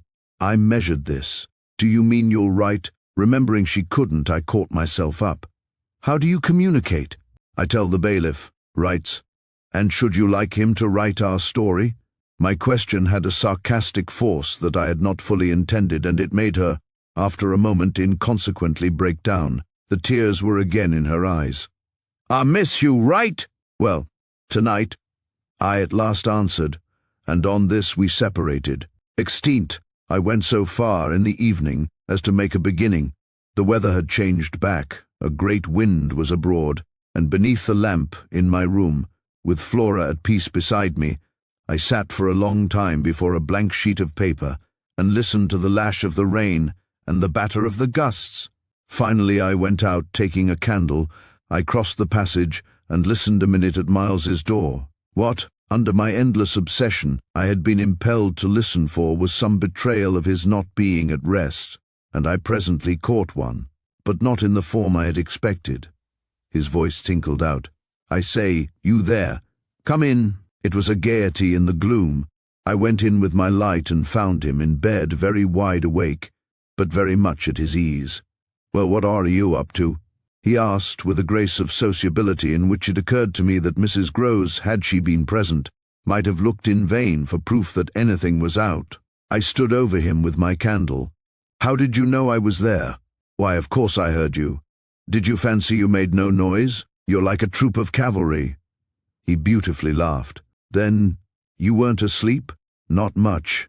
I lie awake and think." I had put my candle, designedly, a short way off, and then, as he held out his friendly old hand to me, had sat down on the edge of his bed. "What is it," I asked, "that you think of?" "What in the world, my dear, but you? Ah, the pride I take in your appreciation doesn't insist on that. I had so far rather you slept. Well, I think also, you know, of this queer business of ours." I marked the coolness of his firm little hand. "Of what queer business, Miles?" "Why, the way you bring me up, and all the rest." I fairly held my breath a minute, and even from my glimmering taper there was light enough to show how he smiled up at me from his pillow. "What do you mean by all the rest?" "Oh, you know." "You know." I could say nothing for a minute, though I felt, as I held his hand and our eyes continued to meet, that my silence had all the air of admitting his charge, and that nothing in the whole world of reality was perhaps at that moment so fabulous as our actual relation. "Certainly you shall go back to school," I said, "if it be that that troubles you, but not to the old place. We must find another, a better." "How could I know it did trouble you, this question, when you never told me so, never spoke of it at all?" His clear, listening face, framed in its smooth whiteness, made him for the minute as appealing as some wistful patient in a children's hospital, and I would have given, as the resemblance came to me, all I possessed on earth, really to be the nurse or the sister of charity who might have helped to cure him. Well, even as it was, I perhaps might help. "Do you know you've never said a word to me about your school? I mean the old one, never mentioned it in any way." He seemed to wonder, he smiled with the same loveliness. But he clearly gained time, he waited, he called for guidance. "Haven't I?" It wasn't for me to help him. It was for the thing I had met. Something in his tone and the expression of his face, as I got this from him, set my heart aching with such a pang as it had never yet known. So unutterably touching was it to see his little brain puzzled and his little resources taxed to play, under the spell laid on him, a part of innocence and consistency. "No, never. From the hour you came back, you've never mentioned to me one of your masters, one of your comrades, nor the least little thing that ever happened to you at school. Never, little Miles, no, never. Have you given me an inkling of anything that may have happened there? Therefore you can fancy how much I'm in the dark. Until you came out that way this morning you had, since the first hour I saw you, scarce even made a reference to anything in your previous life.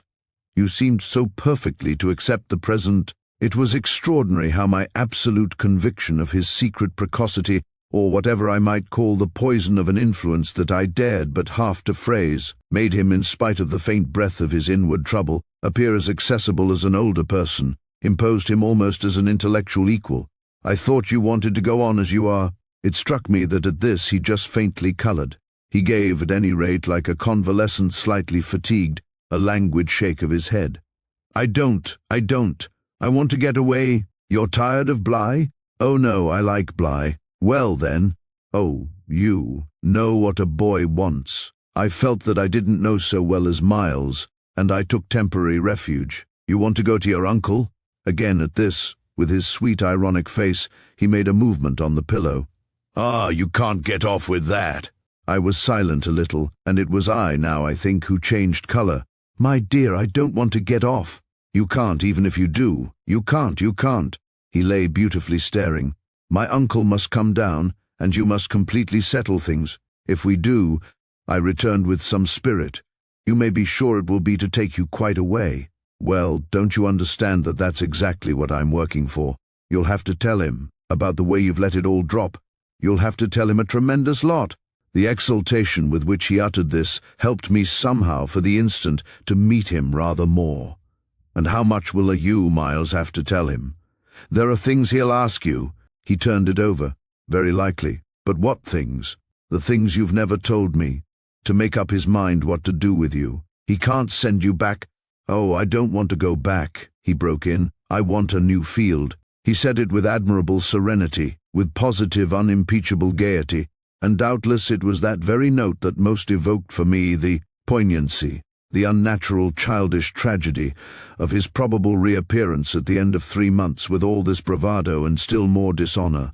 It overwhelmed me now that I should never be able to bear that, and it made me let myself go. I threw myself upon him, and in the tenderness of my pity I embraced him. Dear little Miles, dear little Miles. My face was close to his, and he let me kiss him, simply taking it with indulgent good humor. "Well, old lady, is there nothing at all that you want to tell me?" He turned off a little, facing round toward the wall and holding up his hand to look at as one had seen sick children look. I told you this morning, oh, I was sorry for him, that you just want me not to worry you." He looked round at me now, as if in recognition of my understanding him, then ever so gently, to let me alone. He replied, there was even a singular little dignity in it, something that made me release him, yet, when I had slowly risen, linger beside him. God knows I never wished to harass him, but I felt that merely at this to turn my back on him was to abandon, or to put it more truly, to lose him. "I've just begun a letter to your uncle," I said. "Well then, finish it." I waited a minute. "What happened before?" He gazed up at me again. "Before what?" "Before you came back, and before you went away." For some time he was silent, but he continued to meet my eyes. "What happened?" It made me the sound of the words, in which it seemed to me that I caught for the very first time a small faint quaver of consenting consciousness. It made me drop on my knees beside the bed and seize once more the chance of possessing him. Dear little Miles, if you knew how I want to help you. It's only that, it's nothing but that, and I'd rather die than give you a pain or do you a wrong. I'd rather die than hurt a hair of you. Dear little Miles, oh, I brought it out now even if I should go too far. I just want you to help me to save you. But I knew in a moment after this that I had gone too far. The answer to my appeal was instantaneous, but it came in the form of an extraordinary blast and chill, a gust of frozen air, and a shake of the room as great as if in the wild wind the casement had crashed in. The boy gave a loud, high shriek, which, lost in the rest of the shock of sound, might have seemed indistinctly, though I was so close to him, a note either of jubilation or of terror. I jumped to my feet again and was conscious of darkness. So for a moment we remained, while I stared about me and saw that the drawn curtains were unstirred and the window tight. "Why, the candle's out!" I then cried. "It was I who blew it, dear," said Miles. "Sfee." The next day, after lessons, Mrs. Groves found a moment to say to me quietly, "Have you written, miss?" "Yes, I've written." But I didn't add, for the hour, that my letter, sealed and directed, was still in my pocket. There would be time enough to send it before the messenger should go to the village. Meanwhile there had been, on the part of my pupils, no more brilliant, more exemplary morning. It was exactly as if they had both had at heart to gloss over any recent little friction. They performed the dizziest feats of arithmetic, soaring quite out of my feeble range, and perpetrated, in higher spirits than ever, geographical and historical jokes. It was conspicuous, of course, in Miles in particular, that he appeared to wish to show how easily he could let me down. This child, to my memory, really lives in a setting of beauty and misery that no words can translate. There was a distinction all his own in. Every impulse he revealed never was a small natural creature, to the uninitiated eye all frankness and freedom, a more ingenious, a more extraordinary little gentleman. I had perpetually to guard against the wonder of contemplation into which my initiated view betrayed me, to check the irrelevant gaze and discouraged sigh in which I constantly both attacked and renounced the enigma of what such a little gentleman could have done that deserved a penalty. Say that by the dark prodigy I knew, the imagination of all evil had been opened up to him. All the justice within me ached for the proof that it could ever have flowered into an act. He had never, at any rate, been such a little gentleman as when, after our early dinner on this dreadful day, he came round to me and asked if I shouldn't like him for half an hour to play to me. David playing to Saul could never have shown a finer sense of the occasion. It was literally a charming exhibition of tact, of magnanimity, and quite tantamount to his saying outright, "The true knights we love to read about never push an advantage too far."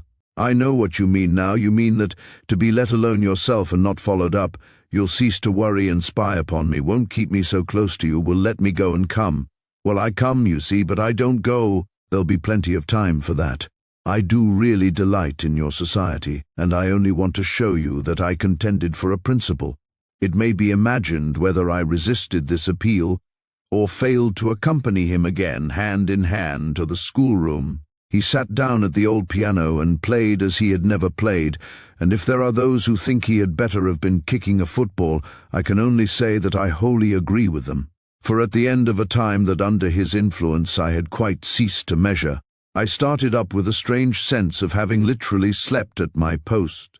It was after luncheon, and by the schoolroom fire, and yet I hadn't really in the least slept. I had only done something much worse. I had forgotten. Where all this time was Flora? When I put the question to Miles, he played on a minute before answering, and then could only say, "Why, my dear? How do any know?" breaking moreover into a happy laugh which, immediately after, as if it were a vocal accompaniment, he prolonged into incoherent, extravagant song. I went straight to my room, but his sister was not there. Then, before going downstairs, I looked into several others. As she was nowhere about, she would surely be with Mrs. Groves, whom, in the comfort of that theory, I accordingly proceeded in quest of. I found her where I had found her the evening before, but she met my quick challenge with blank, scared ignorance. She had only supposed that after the repast I had carried off both the children, as to which she was quite in her right, for it was the very first time I had allowed the little girl out of my sight without some special provision. Of course, now indeed she might be with the maids, so that the immediate thing was to look for her without an air of alarm. This we promptly arranged between us, but when, 10 minutes later, and in pursuance of our arrangement, we met in the hall, it was only to report on either side that after guarded inquiries we had altogether failed to trace her. For a minute there, apart from observation, we exchanged mute alarms, and I could feel with what high interest my friend returned me all those I had from the first given her. "She'll be above," she presently said, "in one of the rooms you haven't searched. No, she's at a distance. I had made up my mind. She has gone out." Mrs. Groves stared. "Without a hat?" I naturally also looked volumes. "Isn't that woman always without one?" "She's with her?" "She's with her," I declared. "We must find them." My hand was on my friend's arm, but she failed for the moment, confronted with such an account of the matter, to respond to my pressure. She communed, on the contrary, on the spot with her uneasiness. "And where's Master Miles?" "Oh, he's with Quint. They're in the schoolroom." "Lord, miss," my view, I was myself aware, and therefore I suppose my tone, had never yet reached so calm an assurance. "The trick's played," I went on. "They've successfully worked their plan. He found the most divine little way to keep me quiet while she went off." "Divine?" Mrs. Groves bewilderedly echoed. "Infernal, then," I almost cheerfully rejoined. "He has provided for himself as well. But come." She had helplessly gloomed at the upper regions. "You leave him?" "So long with Quint?" "Yes, I don't mind that now." She always ended, at these moments, by getting possession of my hand, and in this manner she could at present still stay me. But after gasping an instant at my sudden resignation because of your letter, she eagerly brought out. I quickly, by way of answer, felt for my letter, drew it forth, held it up, and then, freeing myself, went and laid it on the great hall table. "Luke will take it," I said as I came back. I reached the house door and opened it. I was already on the steps. My companion still demurred. The storm of the night and the early morning had dropped, but the afternoon was damp and grey. I came down to the drive while she stood in the doorway. "You go with nothing on? What do I care when the child has nothing?" "I can't wait to dress," I cried, "and if you must do so, I leave you. Try meanwhile yourself upstairs with them." Oh, on this the poor woman promptly joined me. Zix. We went straight to the lake, as it was called at Bly, and I dare say rightly called, though I reflect that it may in fact have been a sheet of water less remarkable than it appeared to my untravelled eyes.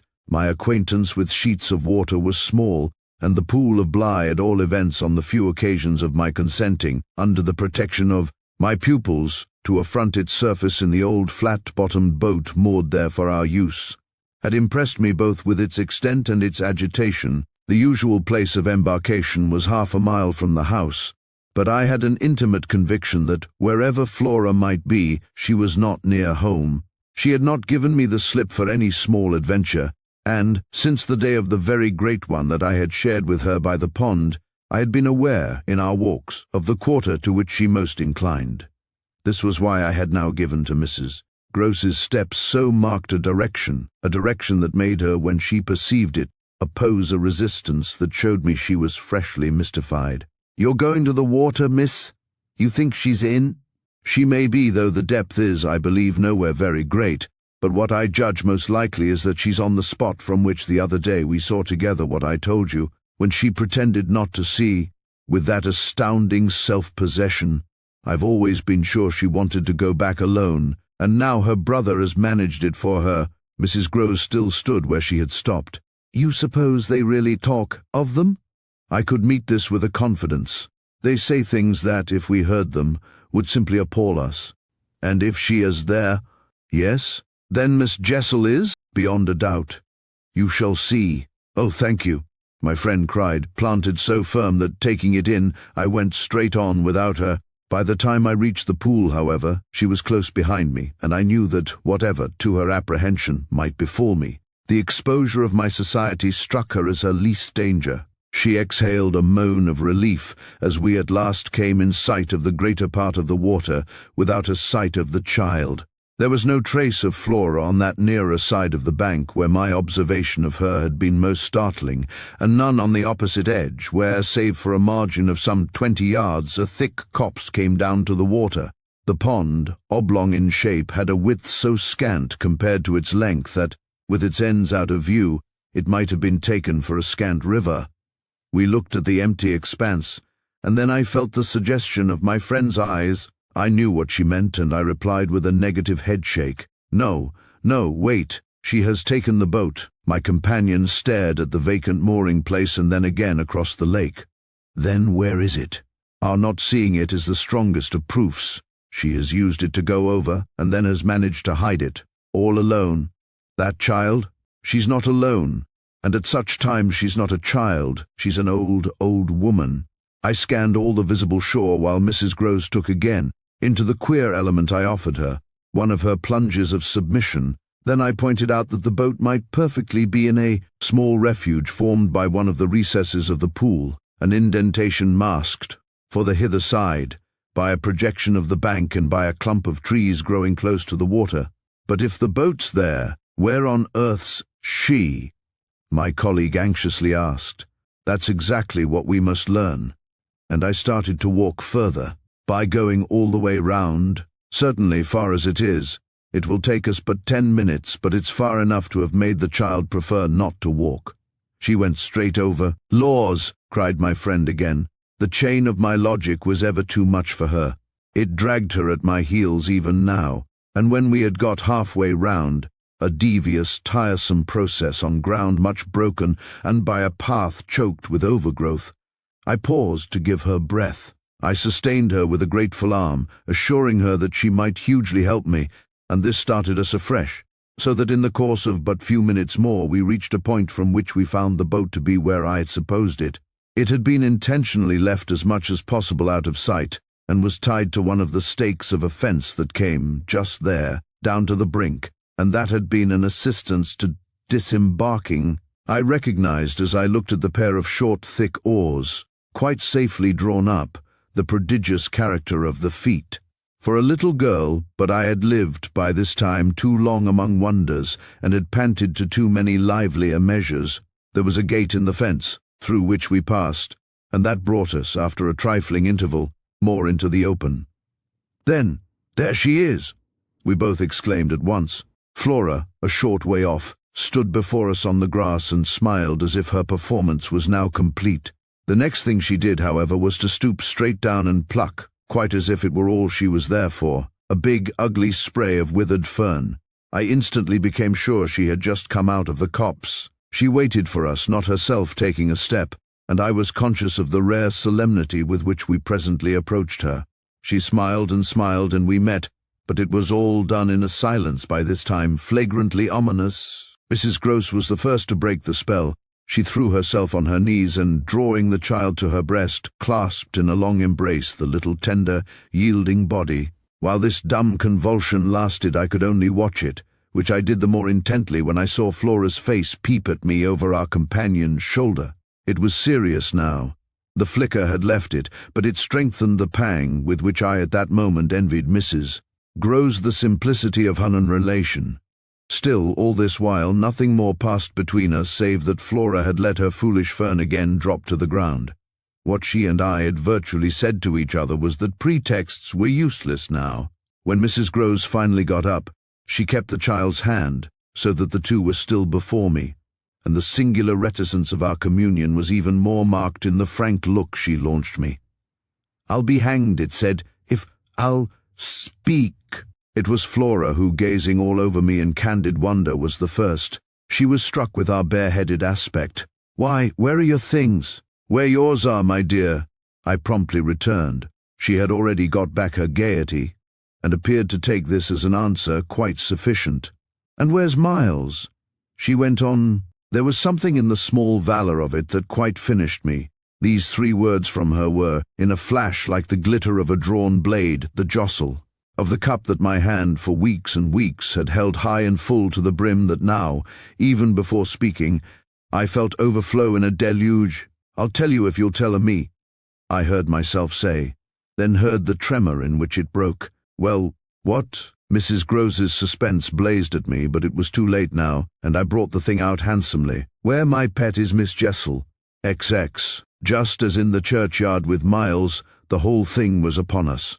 Much as I had made of the fact that this name had never once, between us, been sounded, the quick smitten glare with which the child's face now received it fairly likened my breach of the silence to the smash of a pane of glass. It added to the interposing cry, as if to stay the blow, that Mrs. Groves at the same instant uttered over my violence, the shriek of a creature scared, or rather wounded, which in turn, within a few seconds, was completed by a gasp of my own. I seized my colleague's arm. "She's there, she's there." Miss Jessel stood before us on the opposite bank exactly as she had stood the other time, and I remember, strangely, as the first feeling now produced in me, my thrill of joy at having brought on a proof. She was there, and I was justified. She was there, and I was neither cruel nor mad. She was there for poor scared Mrs. Groves, but she was there most for Flora, and no moment of my monstrous time was perhaps so extraordinary as that in which I consciously threw out to her, with the sense that, pale and ravenous demon as she was, she would catch and understand it. An inarticulate message of gratitude. She rose erect on the spot my friend and I had lately quitted, and there was not, in all the long reach of her desire, an inch of her evil that fell short. This first vividness of vision and emotion were things of a few seconds, during which Mrs. Gros's dazed blink across to where I pointed struck me as a sovereign sign that she too at last saw, just as it carried my own eyes precipitately to the child. The revelation then of the manner in which Flora was affected startled me, in truth, far more than it would have done to find her also merely agitated, for direct dismay was of course not what I had expected. Prepared and on her guard as our pursuit had actually made her, she would repress every betrayal, and I was therefore shaken, on the spot, by my first glimpse of the particular one, for which I had not allowed, to see her without a convulsion of her small pink face, not even feign to glance in the direction of the prodigy I announced, but only instead of that turn a demi-fermé, an expression of hard, still gravity, an expression absolutely new and unprecedented, and that appeared to read and accuse and judge me. This was a stroke that somehow converted the little girl herself into the very presence that could make me quail. I quailed even though my certitude that she thoroughly saw was never greater than at that instant, and in the immediate need to defend myself I called it passionately to witness. "She's there, you little unhappy thing. There, there, there. And you see her as well as you see me." I had said shortly before to Mrs. Groves that she was not at these times a child, but an old, old woman, and that description of her could not have been more strikingly confirmed than in the way in which, for all answer to this, she simply showed me, without a concession, an admission of her eyes, a countenance of deeper and deeper, of indeed suddenly quite fixed reprobation. I was by this time, if I can put the whole thing at all together, more appalled at what I may properly call her manner than at anything else, though it was simultaneously with this that I became aware of having Mrs. Grose also, and very formidably, to reckon with. My elder companion, the next moment at any rate, blotted out everything but her own flushed face and her loud, shocked protest, a burst of high disapproval. "What a dreadful turn, to be sure, miss. Where on earth do you see anything?" I could only grasp her more quickly yet, for even while she spoke, the hideous plain presence stood undimmed and undaunted. It had already lasted a minute, and it lasted while I continued, seizing my colleague, quite thrusting her at it and presenting her to it, to insist with my pointing hand. "You don't see her exactly as we see. You mean to say you don't now? Now? She's as big as a blazing fire. Only look, dearest woman, look."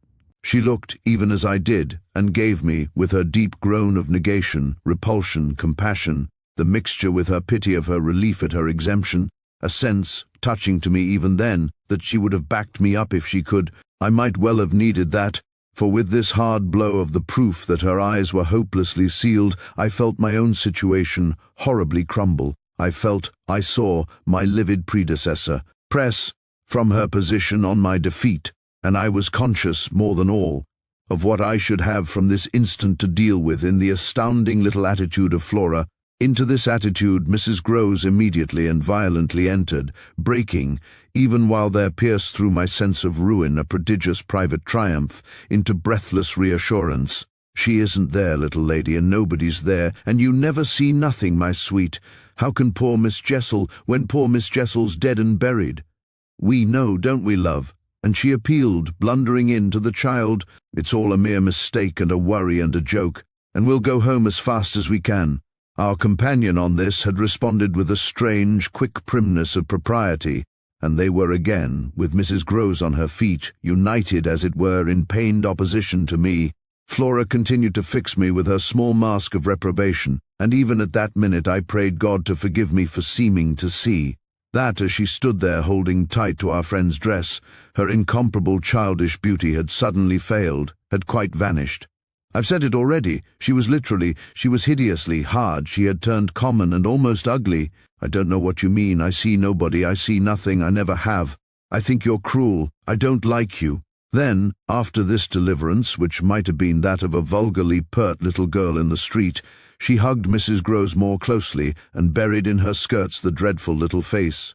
In this position she produced an almost furious wail. Take me away, oh, take me away from her." "From in me?" I panted. From you," she cried.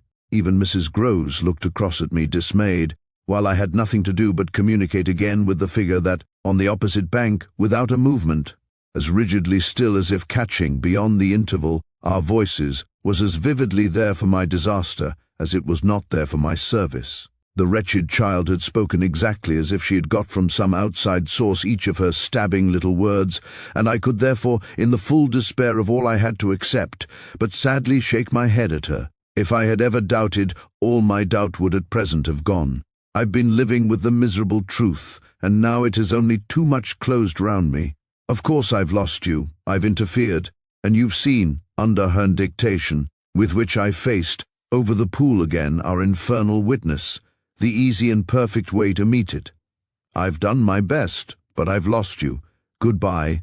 For Mrs. Grose I had an imperative, an almost frantic go, before which, in infinite distress, but mutely possessed of the little girl, and clearly convinced, in spite of her blindness, that something awful had occurred, and some collapse engulfed us, she retreated, by the way we had come, as fast as she could move. Of what first happened when I was left alone, I had no subsequent memory.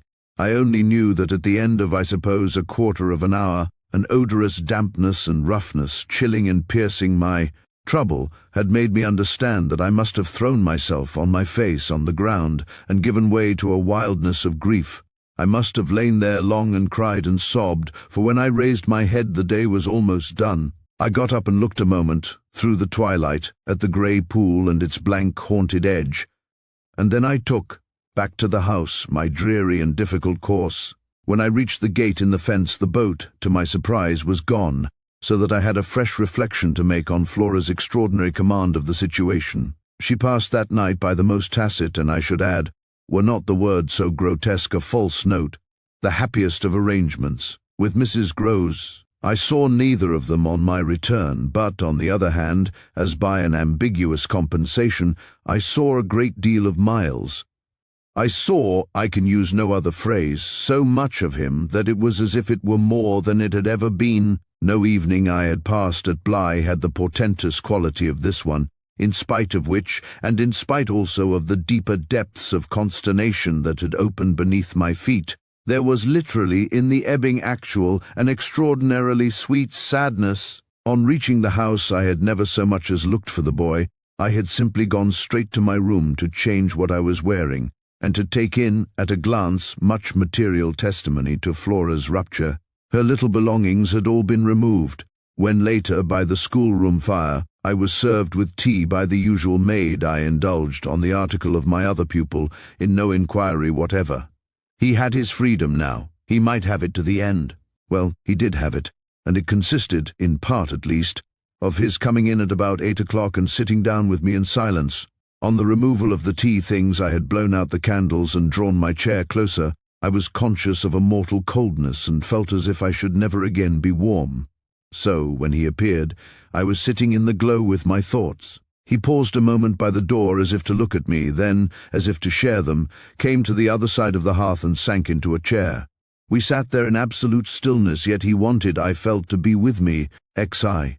Before a new day in my room had fully broken, my eyes opened to Mrs. Grose, who had come to my bedside with worse news.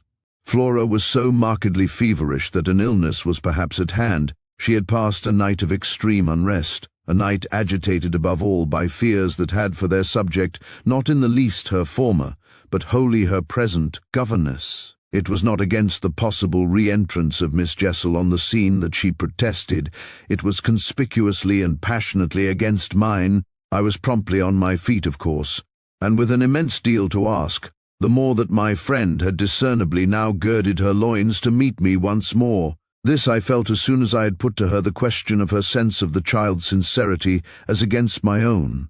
She persists in denying to you that she saw, or has ever seen, anything. My visitor's trouble truly was great. Ah, miss, it isn't a matter on which I can push her, yet it isn't either, I must say, as if I much needed to. It has made her, every inch of her, quite old. Oh, I see her perfectly from here. She resents for all the world, like some high little personage, the imputation on her truthfulness and, as it were, her respectability.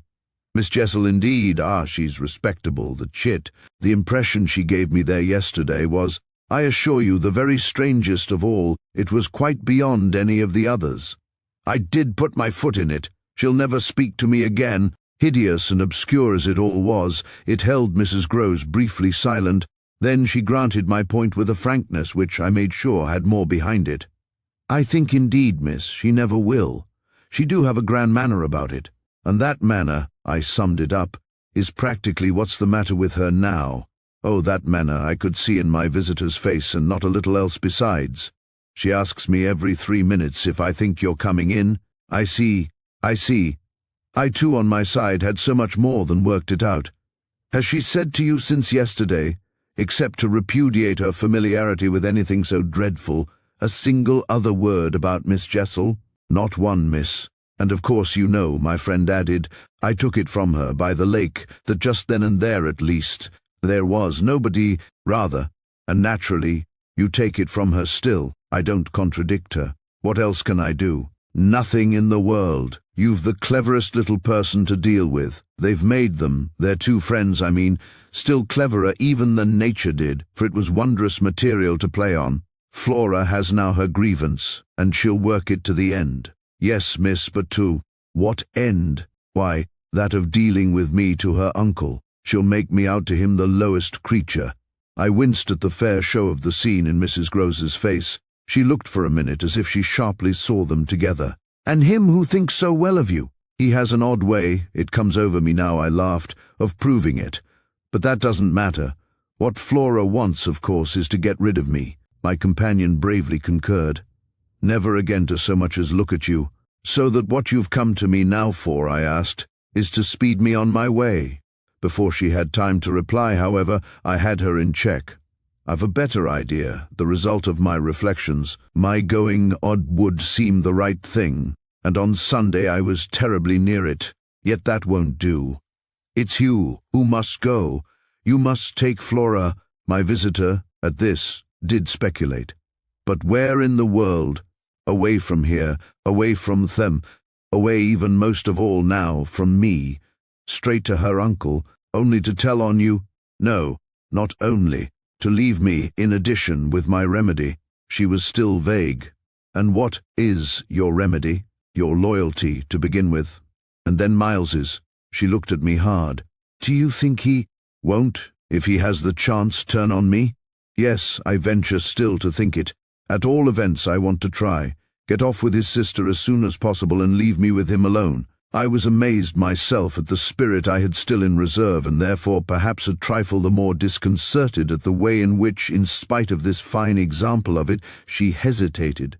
There's one thing, of course, I went on. They mustn't, before she goes, see each other for 3 seconds. Then it came over me that, in spite of Flora's presumable sequestration from the instant of her return from the pool, it might already be too late. Do you mean, I anxiously asked, that they have met? At this she quite flushed. Ah, miss, I'm not such a fool as that. If I've been obliged to leave her 3 or 4 times, it has been each time with one of the maids, and at present, though she's alone, she's locked in safe. And yet, there were too many things. And yet what? Well, are you so sure of the little gentleman? I'm not sure of anything but anew. But I have, since last evening, a new hope. I think he wants to give me an opening. I do believe that poor little exquisite wretch. He wants to speak. Last evening, in the firelight and the silence, he sat with me for 2 hours, as if it were just coming. Mrs. Groves looked hard through the window at the grey gathering day. And did it come? No. Though I waited and waited, I confess it didn't, and it was without a breach of the silence or so much as a faint allusion to his sister's condition and absence that we at last kissed for good night. All the same, I continued, I can't, if her uncle sees her, consent to his seeing her brother without my having given the boy, and most of all because things have got so bad. A little more time. My friend appeared on this ground more reluctant than I could quite understand. What do you mean by more time? Well, a day or 2. Really, to bring it out. He'll then be on my side, of which you see the importance. If nothing comes, I shall only fail, and you will, at the worst, have helped me by doing, on your arrival in town, whatever you may have found possible. So I put it before her, but she continued for a little, so inscrutably embarrassed that I came again to her aid. Unless, indeed, I wound up, you really want not to go. I could see it in her face at last clear itself. She put out her hand to me as a pledge. I'll go. I'll go this morning. I wanted to be very just. If you should wish still to wait, I would engage she shouldn't see me. No, it's the place itself. She must leave it. She held me a moment with heavy eyes, then brought out the rest. Your idea's the right one. I myself, miss. Well, I can't stay. The look she gave me with it made me jump at possibilities. You mean that since yesterday you have seen? She shook her head with dignity. I've heard from that child horrors. There. She sighed with tragic relief. On my honor, miss, she says things. But at this evocation she broke down. She dropped, with a sudden sob, upon my sofa, and, as I had seen her do before, gave way to all the grief of it. It was quite in another manner that I, for my part, let myself go. Oh, thank God! She sprang up again at this, drying her eyes with a groan. Thank God! It so justifies me. It does that, miss. I couldn't have desired more emphasis, but I just hesitated. She's so horrible. I saw my colleague scarce knew how to put it. Really shocking. And about me? About you, miss, since you must have it. It's beyond everything for a young lady, and I can't think wherever she must have picked up the appalling language she applied to me. I can, then. I broke in with a laugh that was doubtless significant enough. It only, in truth, left my friend still more grave. Well, perhaps I ought to also, since I've heard some of it before. Yet I can't bear it," the poor woman went on, while, with the same movement, she glanced, on my dressing table, at the face of my watch. "But I must go back." I kept her, however. "Ah, if you can't bear it, how can I stop with her, you mean? Why, just for that, to get her away." "Far from this," she pursued, "far from them. She may be different, she may be free." I seized her almost with joy. "Then, in spite of yesterday, you believe in such doings?" Her simple description of them required, in the light of her expression, to be carried no further, and she gave me the whole thing as she had never done. "I believe, yes, it was a joy, and we were still shoulder to shoulder, if I might continue sure of that I should care but little what else happened. My support in the presence of disaster would be the same as it had been in my early need of confidence, and if my friend would answer for my honesty, I would answer for all the rest. On the point of taking leave of her, nonetheless, I was to some extent embarrassed. There's one thing, of course, it occurs to me, to remember. My letter, giving the alarm, will have reached town before you. I now perceived still more how she had been beating about the bush and how weary at last it had made her. Your letter won't have got there. Your letter never went. What then became of it? Goodness knows. Master Miles.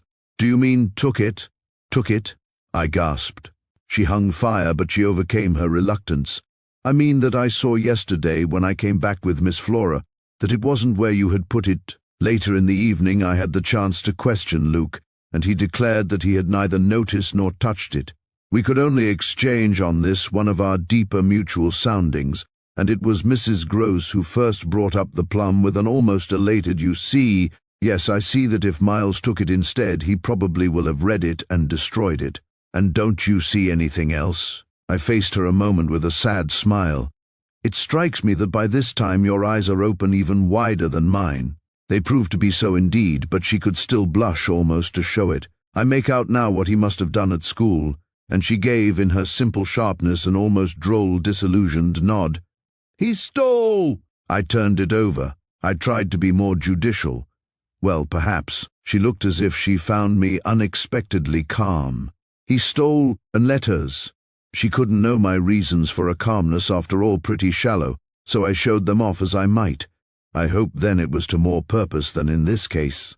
"The note, at any rate, that I put on the table yesterday," I pursued, "will have given him so scant an advantage, for it contained only the bare demand for an interview, that he is already much ashamed of having gone so far for so little, and that what he had on his mind last evening was precisely the need of confession. I seemed to myself for the instant to have mastered it, to see it all. Leave us.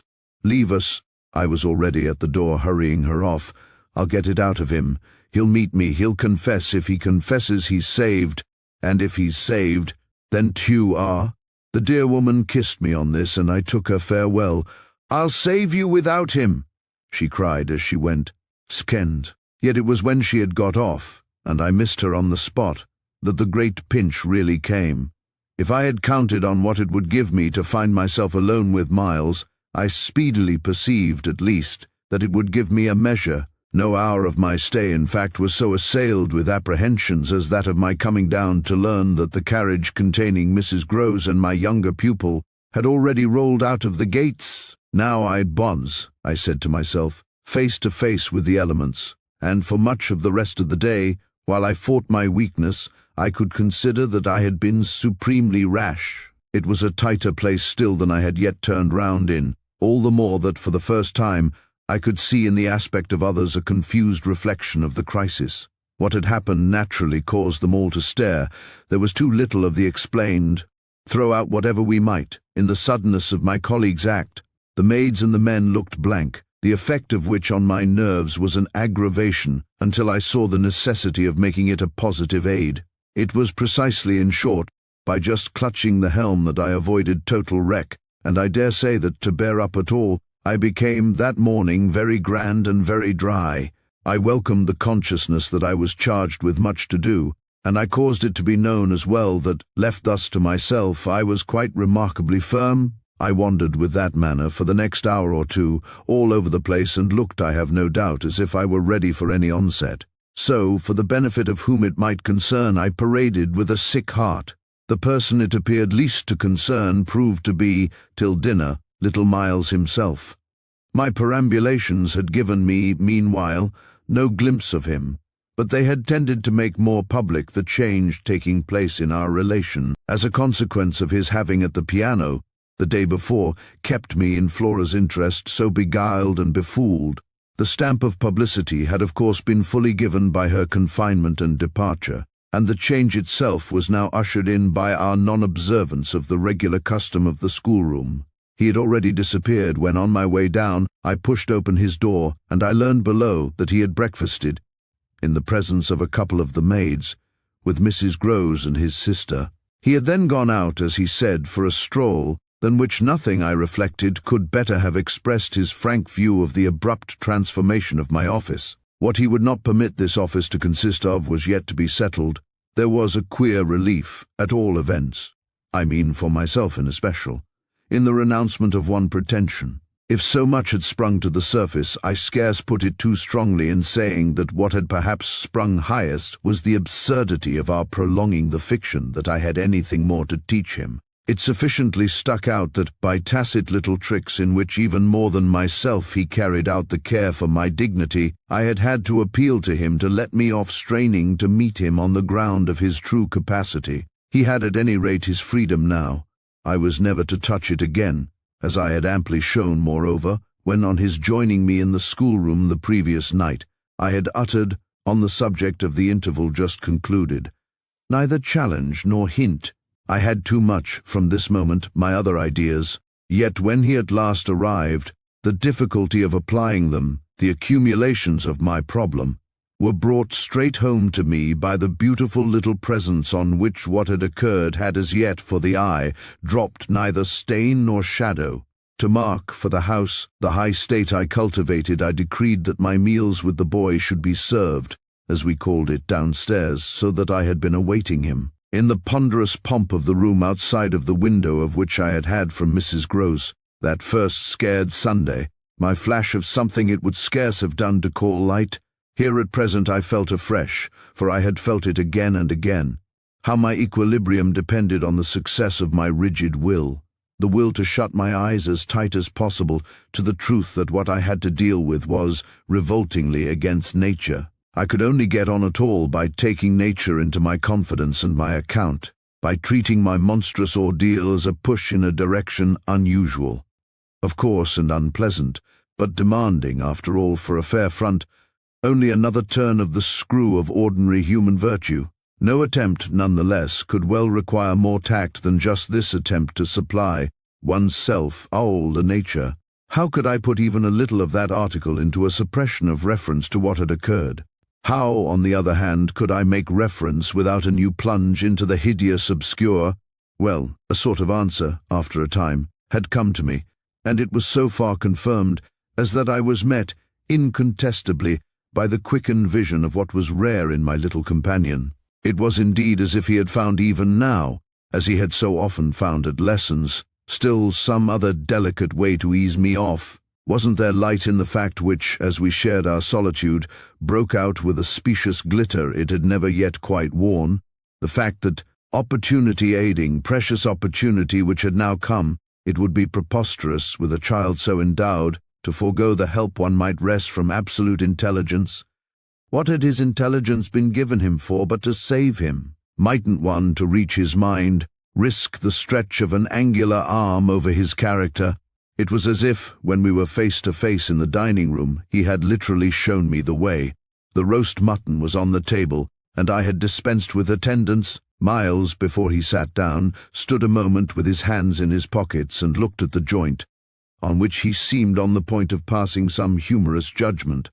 But what he presently produced was, "I say, my dear, is she really very awfully ill? Little Flora? Not so bad but that she'll presently be better. London will set her up." Bligh had ceased to agree with her. "Come here and take your mutton." He alertly obeyed me, carried the plate carefully to his seat, and, when he was established, went on. Did Bligh disagree with her so terribly suddenly? Not so suddenly as you might think. One had seen it coming on. Then why didn't you get her off before? Before what? Before she became too ill to travel. I found myself prompt. She's not too ill to travel, she only might have become so if she had stayed. This was just the moment to seize. The journey will dissipate the influence, oh, I was grand, and carry it off. I see. Miles, for that matter, was grand, too. He settled to his repast with the charming little table manner that, from the day of his arrival, had relieved me of all grossness of admonition. Whatever he had been driven from school for, it was not for ugly feeding. He was irreproachable, as always, today, but he was unmistakably more conscious. He was discernibly trying to take for granted more things than he found, without assistance, quite easy, and he dropped into peaceful silence while he felt his situation. Our meal was of the briefest, mine a vain pretense, and I had the things immediately removed. While this was done, Miles stood again with his hands in his little pockets and his back to me, stood and looked out of the wide window through which that other day I had seen what pulled me up. We continued silent while the maid was with us, as silent, it whimsically occurred to me, as some young couple who, on their wedding journey at the inn, feel shy in the presence of the waiter. He turned round only when the waiter had left us. Well, so we're alone. 23rd. Oh, more or less. I fancy my smile was pale. Not absolutely. We shouldn't like that. I went on. No, I suppose we shouldn't. Of course we have the others. We have the others. We have indeed the others, I concurred. Yet even though we have them, he returned, still with his hands in his pockets and planted there in front of me, they don't much count, do they? I made the best of it, but I felt wan. It depends on what you call much. Yes, with all accommodation, everything depends. On this, however, he faced to the window again and presently reached it with his vague, restless, cogitating step. He remained there a while, with his forehead against the glass, in contemplation of the stupid shrubs I knew and the dull things of November. I had always my hypocrisy of work, behind which now I gained the sofa, steadying myself with it there as I had repeatedly done at those moments of torment that I have described as the moments of my knowing. The children to be given to something from which I was barred. I sufficiently obeyed my habit of being prepared for the worst, but an extraordinary impression dropped on me as I extracted a meaning from the boy's embarrassed back, none other than the impression that I was not barred now. This inference grew in a few minutes to sharp intensity and seemed bound up with the direct perception that it was positively Antau who was. The frames and squares of the great window were a kind of image for him of a kind of failure. I felt that I saw him, at any rate, shut in or shut out. He was admirable but not comfortable. I took it in with a throb of hope.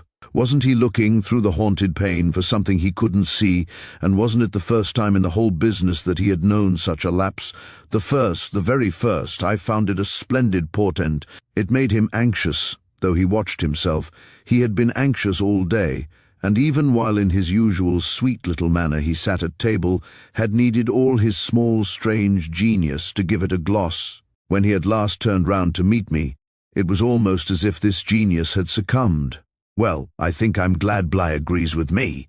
You would certainly seem to have seen these 24 hours, a good deal more of it than for some time before.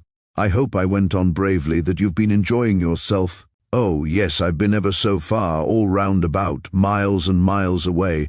I've never been so free. He had really a manner of his own, and I could only try to keep up with him. Well, do you like it? He stood there smiling, then at last he put into 2 words, "Do you?" more discrimination than I had ever heard 2 words contain. Before I had time to deal with that, however, he continued, as if with the sense that this was an impertinence to be softened. "Nothing could be more charming than the way you take it, for of course if we're alone together now it's you that are alone most. But I hope," he threw in, "you don't particularly mind." "Having to do with you?" I asked. "My dear child, how can I help minding? Though I've renounced all claim to your company, you're so beyond me, I at least greatly enjoy it. What else should I stay on for?" He looked at me more directly, and the expression of his face, graver now, struck me as the most beautiful I had ever found in it. "You stay on just for that?" "Certainly. I stay on as your friend, and from the tremendous interest I take in you till something can be done for you that may be more worth your while. That needn't surprise you." My voice trembled so that I felt it impossible to suppress the shake. "Don't you remember how I told you when I came and sat on your bed the night of the storm? that there was nothing in the world I wouldn't do for you. Yes, yes. He on his side, more and more visibly nervous, had a tone to master, but he was so much more successful than I that, laughing out through his gravity, he could pretend we were pleasantly jesting. Only that, I think, was to get me to do something for you. It was partly to get you to do something, I conceded. But you know, you didn't do it. Oh yes, he said with the brightest superficial eagerness. You wanted me to tell you something. That's it. Out, straight out. What you have on your mind, you know. Ah, then, is that what you've stayed over for? He spoke with a gaiety through which I could still catch the finest little quiver of resentful passion. But I can't begin to express the effect upon me of an implication of surrender even so faint. It was as if what I had yearned for had come at last only to astonish me. Well, yes, I may as well make a clean breast of it. It was precisely for that he waited so long that I supposed it for the purpose of repudiating the assumption on which my action had been founded. But what he finally said was, "Do you mean now? Here, there couldn't be a better place or time." He looked round him uneasily, and I had the rare, oh, the queer, impression of the very first symptom I had seen in him, of the approach of immediate fear. It was as if he was suddenly afraid of me, which struck me indeed as perhaps the best thing to make him. Yet in the very pang of the effort I felt it vain to try sternness, and I heard myself the next instant so gentle as to be almost grotesque. "You want Sir to go out again?" "Awfully." He smiled at me heroically, and the touching little bravery of it was enhanced by his actually flushing with pain. He had picked up his hat, which he had brought in, and stood twirling it in a way that gave me, even as I was just nearly reaching port, a perverse horror of what I was doing. To do it in any way was an act of violence, for what did it consist of but the obtrusion of the idea of grossness and guilt on a small, helpless creature who had been for me a revelation of the possibilities of beautiful intercourse? Wasn't it base to create for a being so exquisite a mere alien awkwardness? I suppose I now read into our situation a clearness it couldn't have had at the time, for I seemed to see our poor eyes already lighted with some spark of a prevision of the anguish that was to come. So we circled about, with terrors and scruples, like fighters not daring to close. But it was for each other we feared.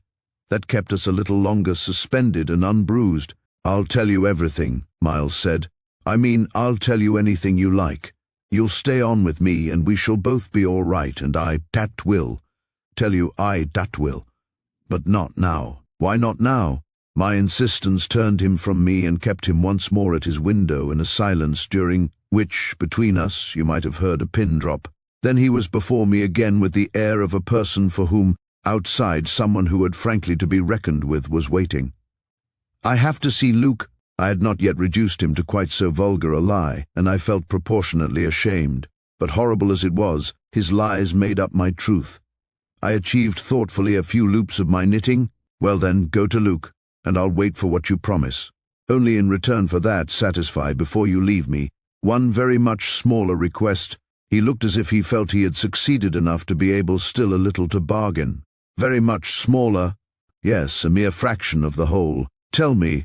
Oh, my work preoccupied me, and I was off-hand. "If yesterday afternoon, from the table in the hall, you took, my letter, XXIE." My sense of how he received this suffered for a minute from something that I can describe only as a fierce split of my attention, a stroke that at first, as I sprang straight up, reduced me to the mere blind movement of getting hold of him, drawing him close, and while I just fell for support against the nearest piece of furniture, instinctively keeping him with his back to the window, the appearance was full upon us that I had already had to deal with here. Peter Quint had come into view like a sentinel before a prison.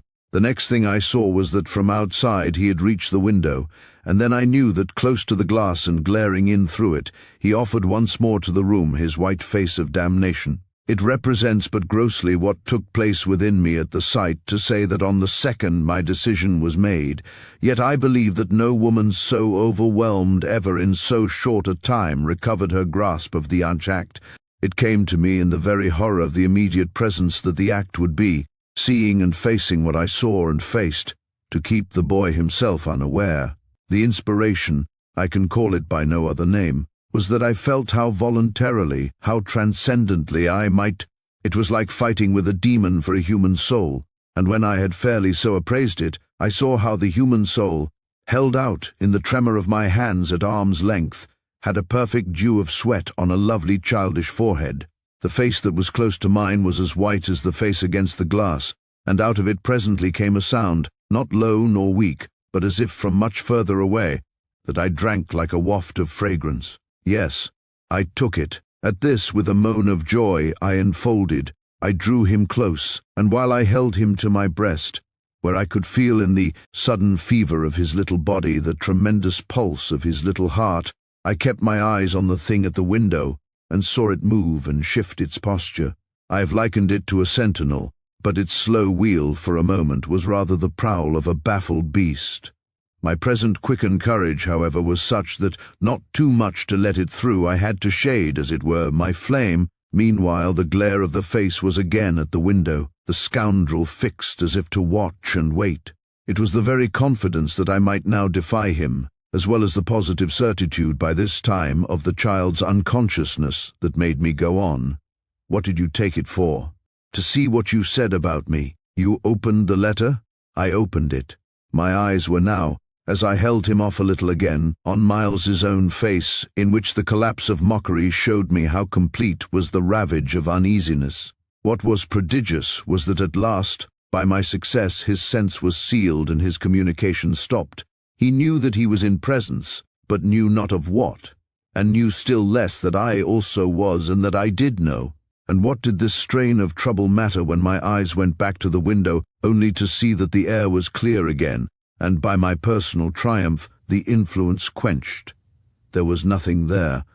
I felt that the cause was mine, and that I should surely get all, and you found nothing. I let my elation out. He gave the most mournful, thoughtful little headshake. Nothing. Nothing, nothing, I almost shouted in my joy. Nothing, nothing, he sadly repeated. I kissed his forehead. It was drenched. So what have you done with it? I've burned it. Burned it? It was now or never. Is that what you did at school? Oh, what this brought up. At school? Did you take letters, or other things? Other things? He appeared now to be thinking of something far off and that reached him only through the pressure of his anxiety. Yet it did reach him. Was steal? I felt myself redden to the roots of my hair, as well as wonder if it were more strange to put to a gentleman such a question, or to see him take it with allowances that gave the very distance of his fall in the world. Was it for that you mightn't go back? The only thing he felt was rather a dreary little surprise. Did you know I mightn't go back? I know everything. He gave me at this the longest and strangest look. Everything? Everything. Therefore did you? But I couldn't say it again. Miles could very simply. No, I didn't steal. My face must have shown him I believed him utterly, yet my hands, but it was for pure tenderness, shook him as if to ask him why. If it was all for nothing, he had condemned me to months of torment. What then did you do? He looked in vague pain all round the top of the room and drew his breath 2 or 3 times over, as if with difficulty. He might have been standing at the bottom of the sea and raising his eyes to some faint green twilight. Well, I said things, only that. They thought it was enough. To turn you out for? Never truly had a person turned out shown so little to explain it as this little person. He appeared to weigh my question, but in a manner quite detached and almost helpless. Well, I suppose I oughtn't. But to whom did you say them? He evidently tried to remember, but it dropped. He had lost it. I don't know. He almost smiled at me in the desolation of his surrender, which was indeed practically by this time so complete that I ought to have left it there. But I was infatuated. I was blind with victory, though even then the very effect that was to have brought him so much nearer was already that of added separation. Was it to everyone? I asked. No, it was only to, but he gave a sick little headshake.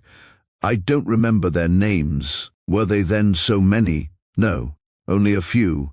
Those I liked. Those he liked?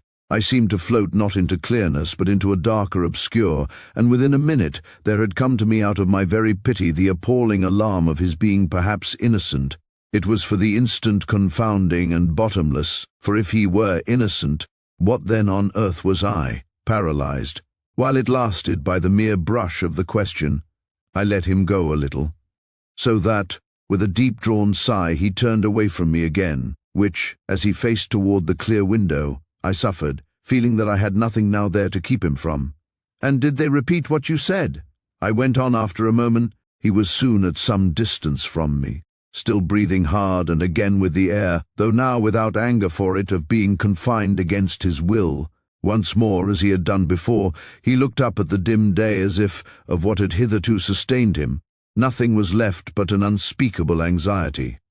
"Oh, yes," he nevertheless replied. "They must have repeated them. To those—" he added. There was, somehow, less of it than I had expected, but I turned it over. "And these things came round to the masters?" "Oh, yes," he answered very simply. "But I didn't know they'd tell." "The masters? They didn't. They've never told. That's why I ask you." He turned to me again, his little beautiful fevered face. Yes, it was too bad. Too bad? What I suppose I sometimes said. To write home. I can't name the exquisite pathos of the contradiction given to such a speech by such a speaker. I only know that the next instant I heard myself throw off with homely force stuff and nonsense. But the next after that, I must have sounded stern enough. What were these things? My sternness was all for his judge, his executioner, yet it made him avert himself again, and that movement made me, with a single bound and an irrepressible cry, spring straight upon him, for there again, against the glass, as if to blight his confession and stay his answer, was the hideous author of our woe, the white face of damnation. I felt a sick swim at the drop of my victory, and all the return of my battle, so that the wildness of my veritable leap only served as a great betrayal. I saw him, from the midst of my act, meet it with a divination, and on the perception that even now he only guessed, and that the window was still to his own eyes free, I let the impulse flame up to convert the climax of his dismay into the very proof of his liberation. "No more, no more, no more!" I shrieked, as I tried to press him against me, to my visitant. "Is she here?" Miles panted as he caught with his sealed eyes the direction of my words. Then, as his strange, she staggered me, and with a gasp I echoed it. "Miss Jessel, Miss Jessel!" He, with a sudden fury, gave me back. I seized, stupefied, his supposition, some sequel to what we had done to Flora, but this made me only want to show him that it was better still than that. "It's not Miss Jessel, but it's at the window, straight before us. It's there. The coward horror. There for the last time." At this, after a second in which his head made the movement of a baffled dog's on a scent, and then gave a frantic little shake for air and light, he was at me, in a white rage, bewildered, glaring vainly over the place and missing wholly, though it now, to my sense, filled the room like the taste of poison, the wide, overwhelming presence. I was so determined to have all my proof that I flashed into ice to challenge him. "Whom do you mean by he?" "Peter Quint, you devil!" His face gave again round the room, its convulsed supplication. "Where?" There in my ears still, his supreme surrender of the name, and his tribute to my devotion. What does he matter now, my own? What will he ever matter? Have you, I launched at the beast, but he has lost you forever. Then, for the demonstration of my work, there, I said to Miles, but he had already jerked straight round, stared, glared again, and seen but the quiet day. With the stroke of the loss I was so proud of, he uttered the cry of a creature hurled over an abyss, and the grasp with which I recovered him might have been that of catching him in his fall. I caught him, yes, I held him. It may be imagined with what a passion, but at the end of a minute I began to feel what it truly was that I held. We were alone with the quiet day, and his little heart, dispossessed, had stopped.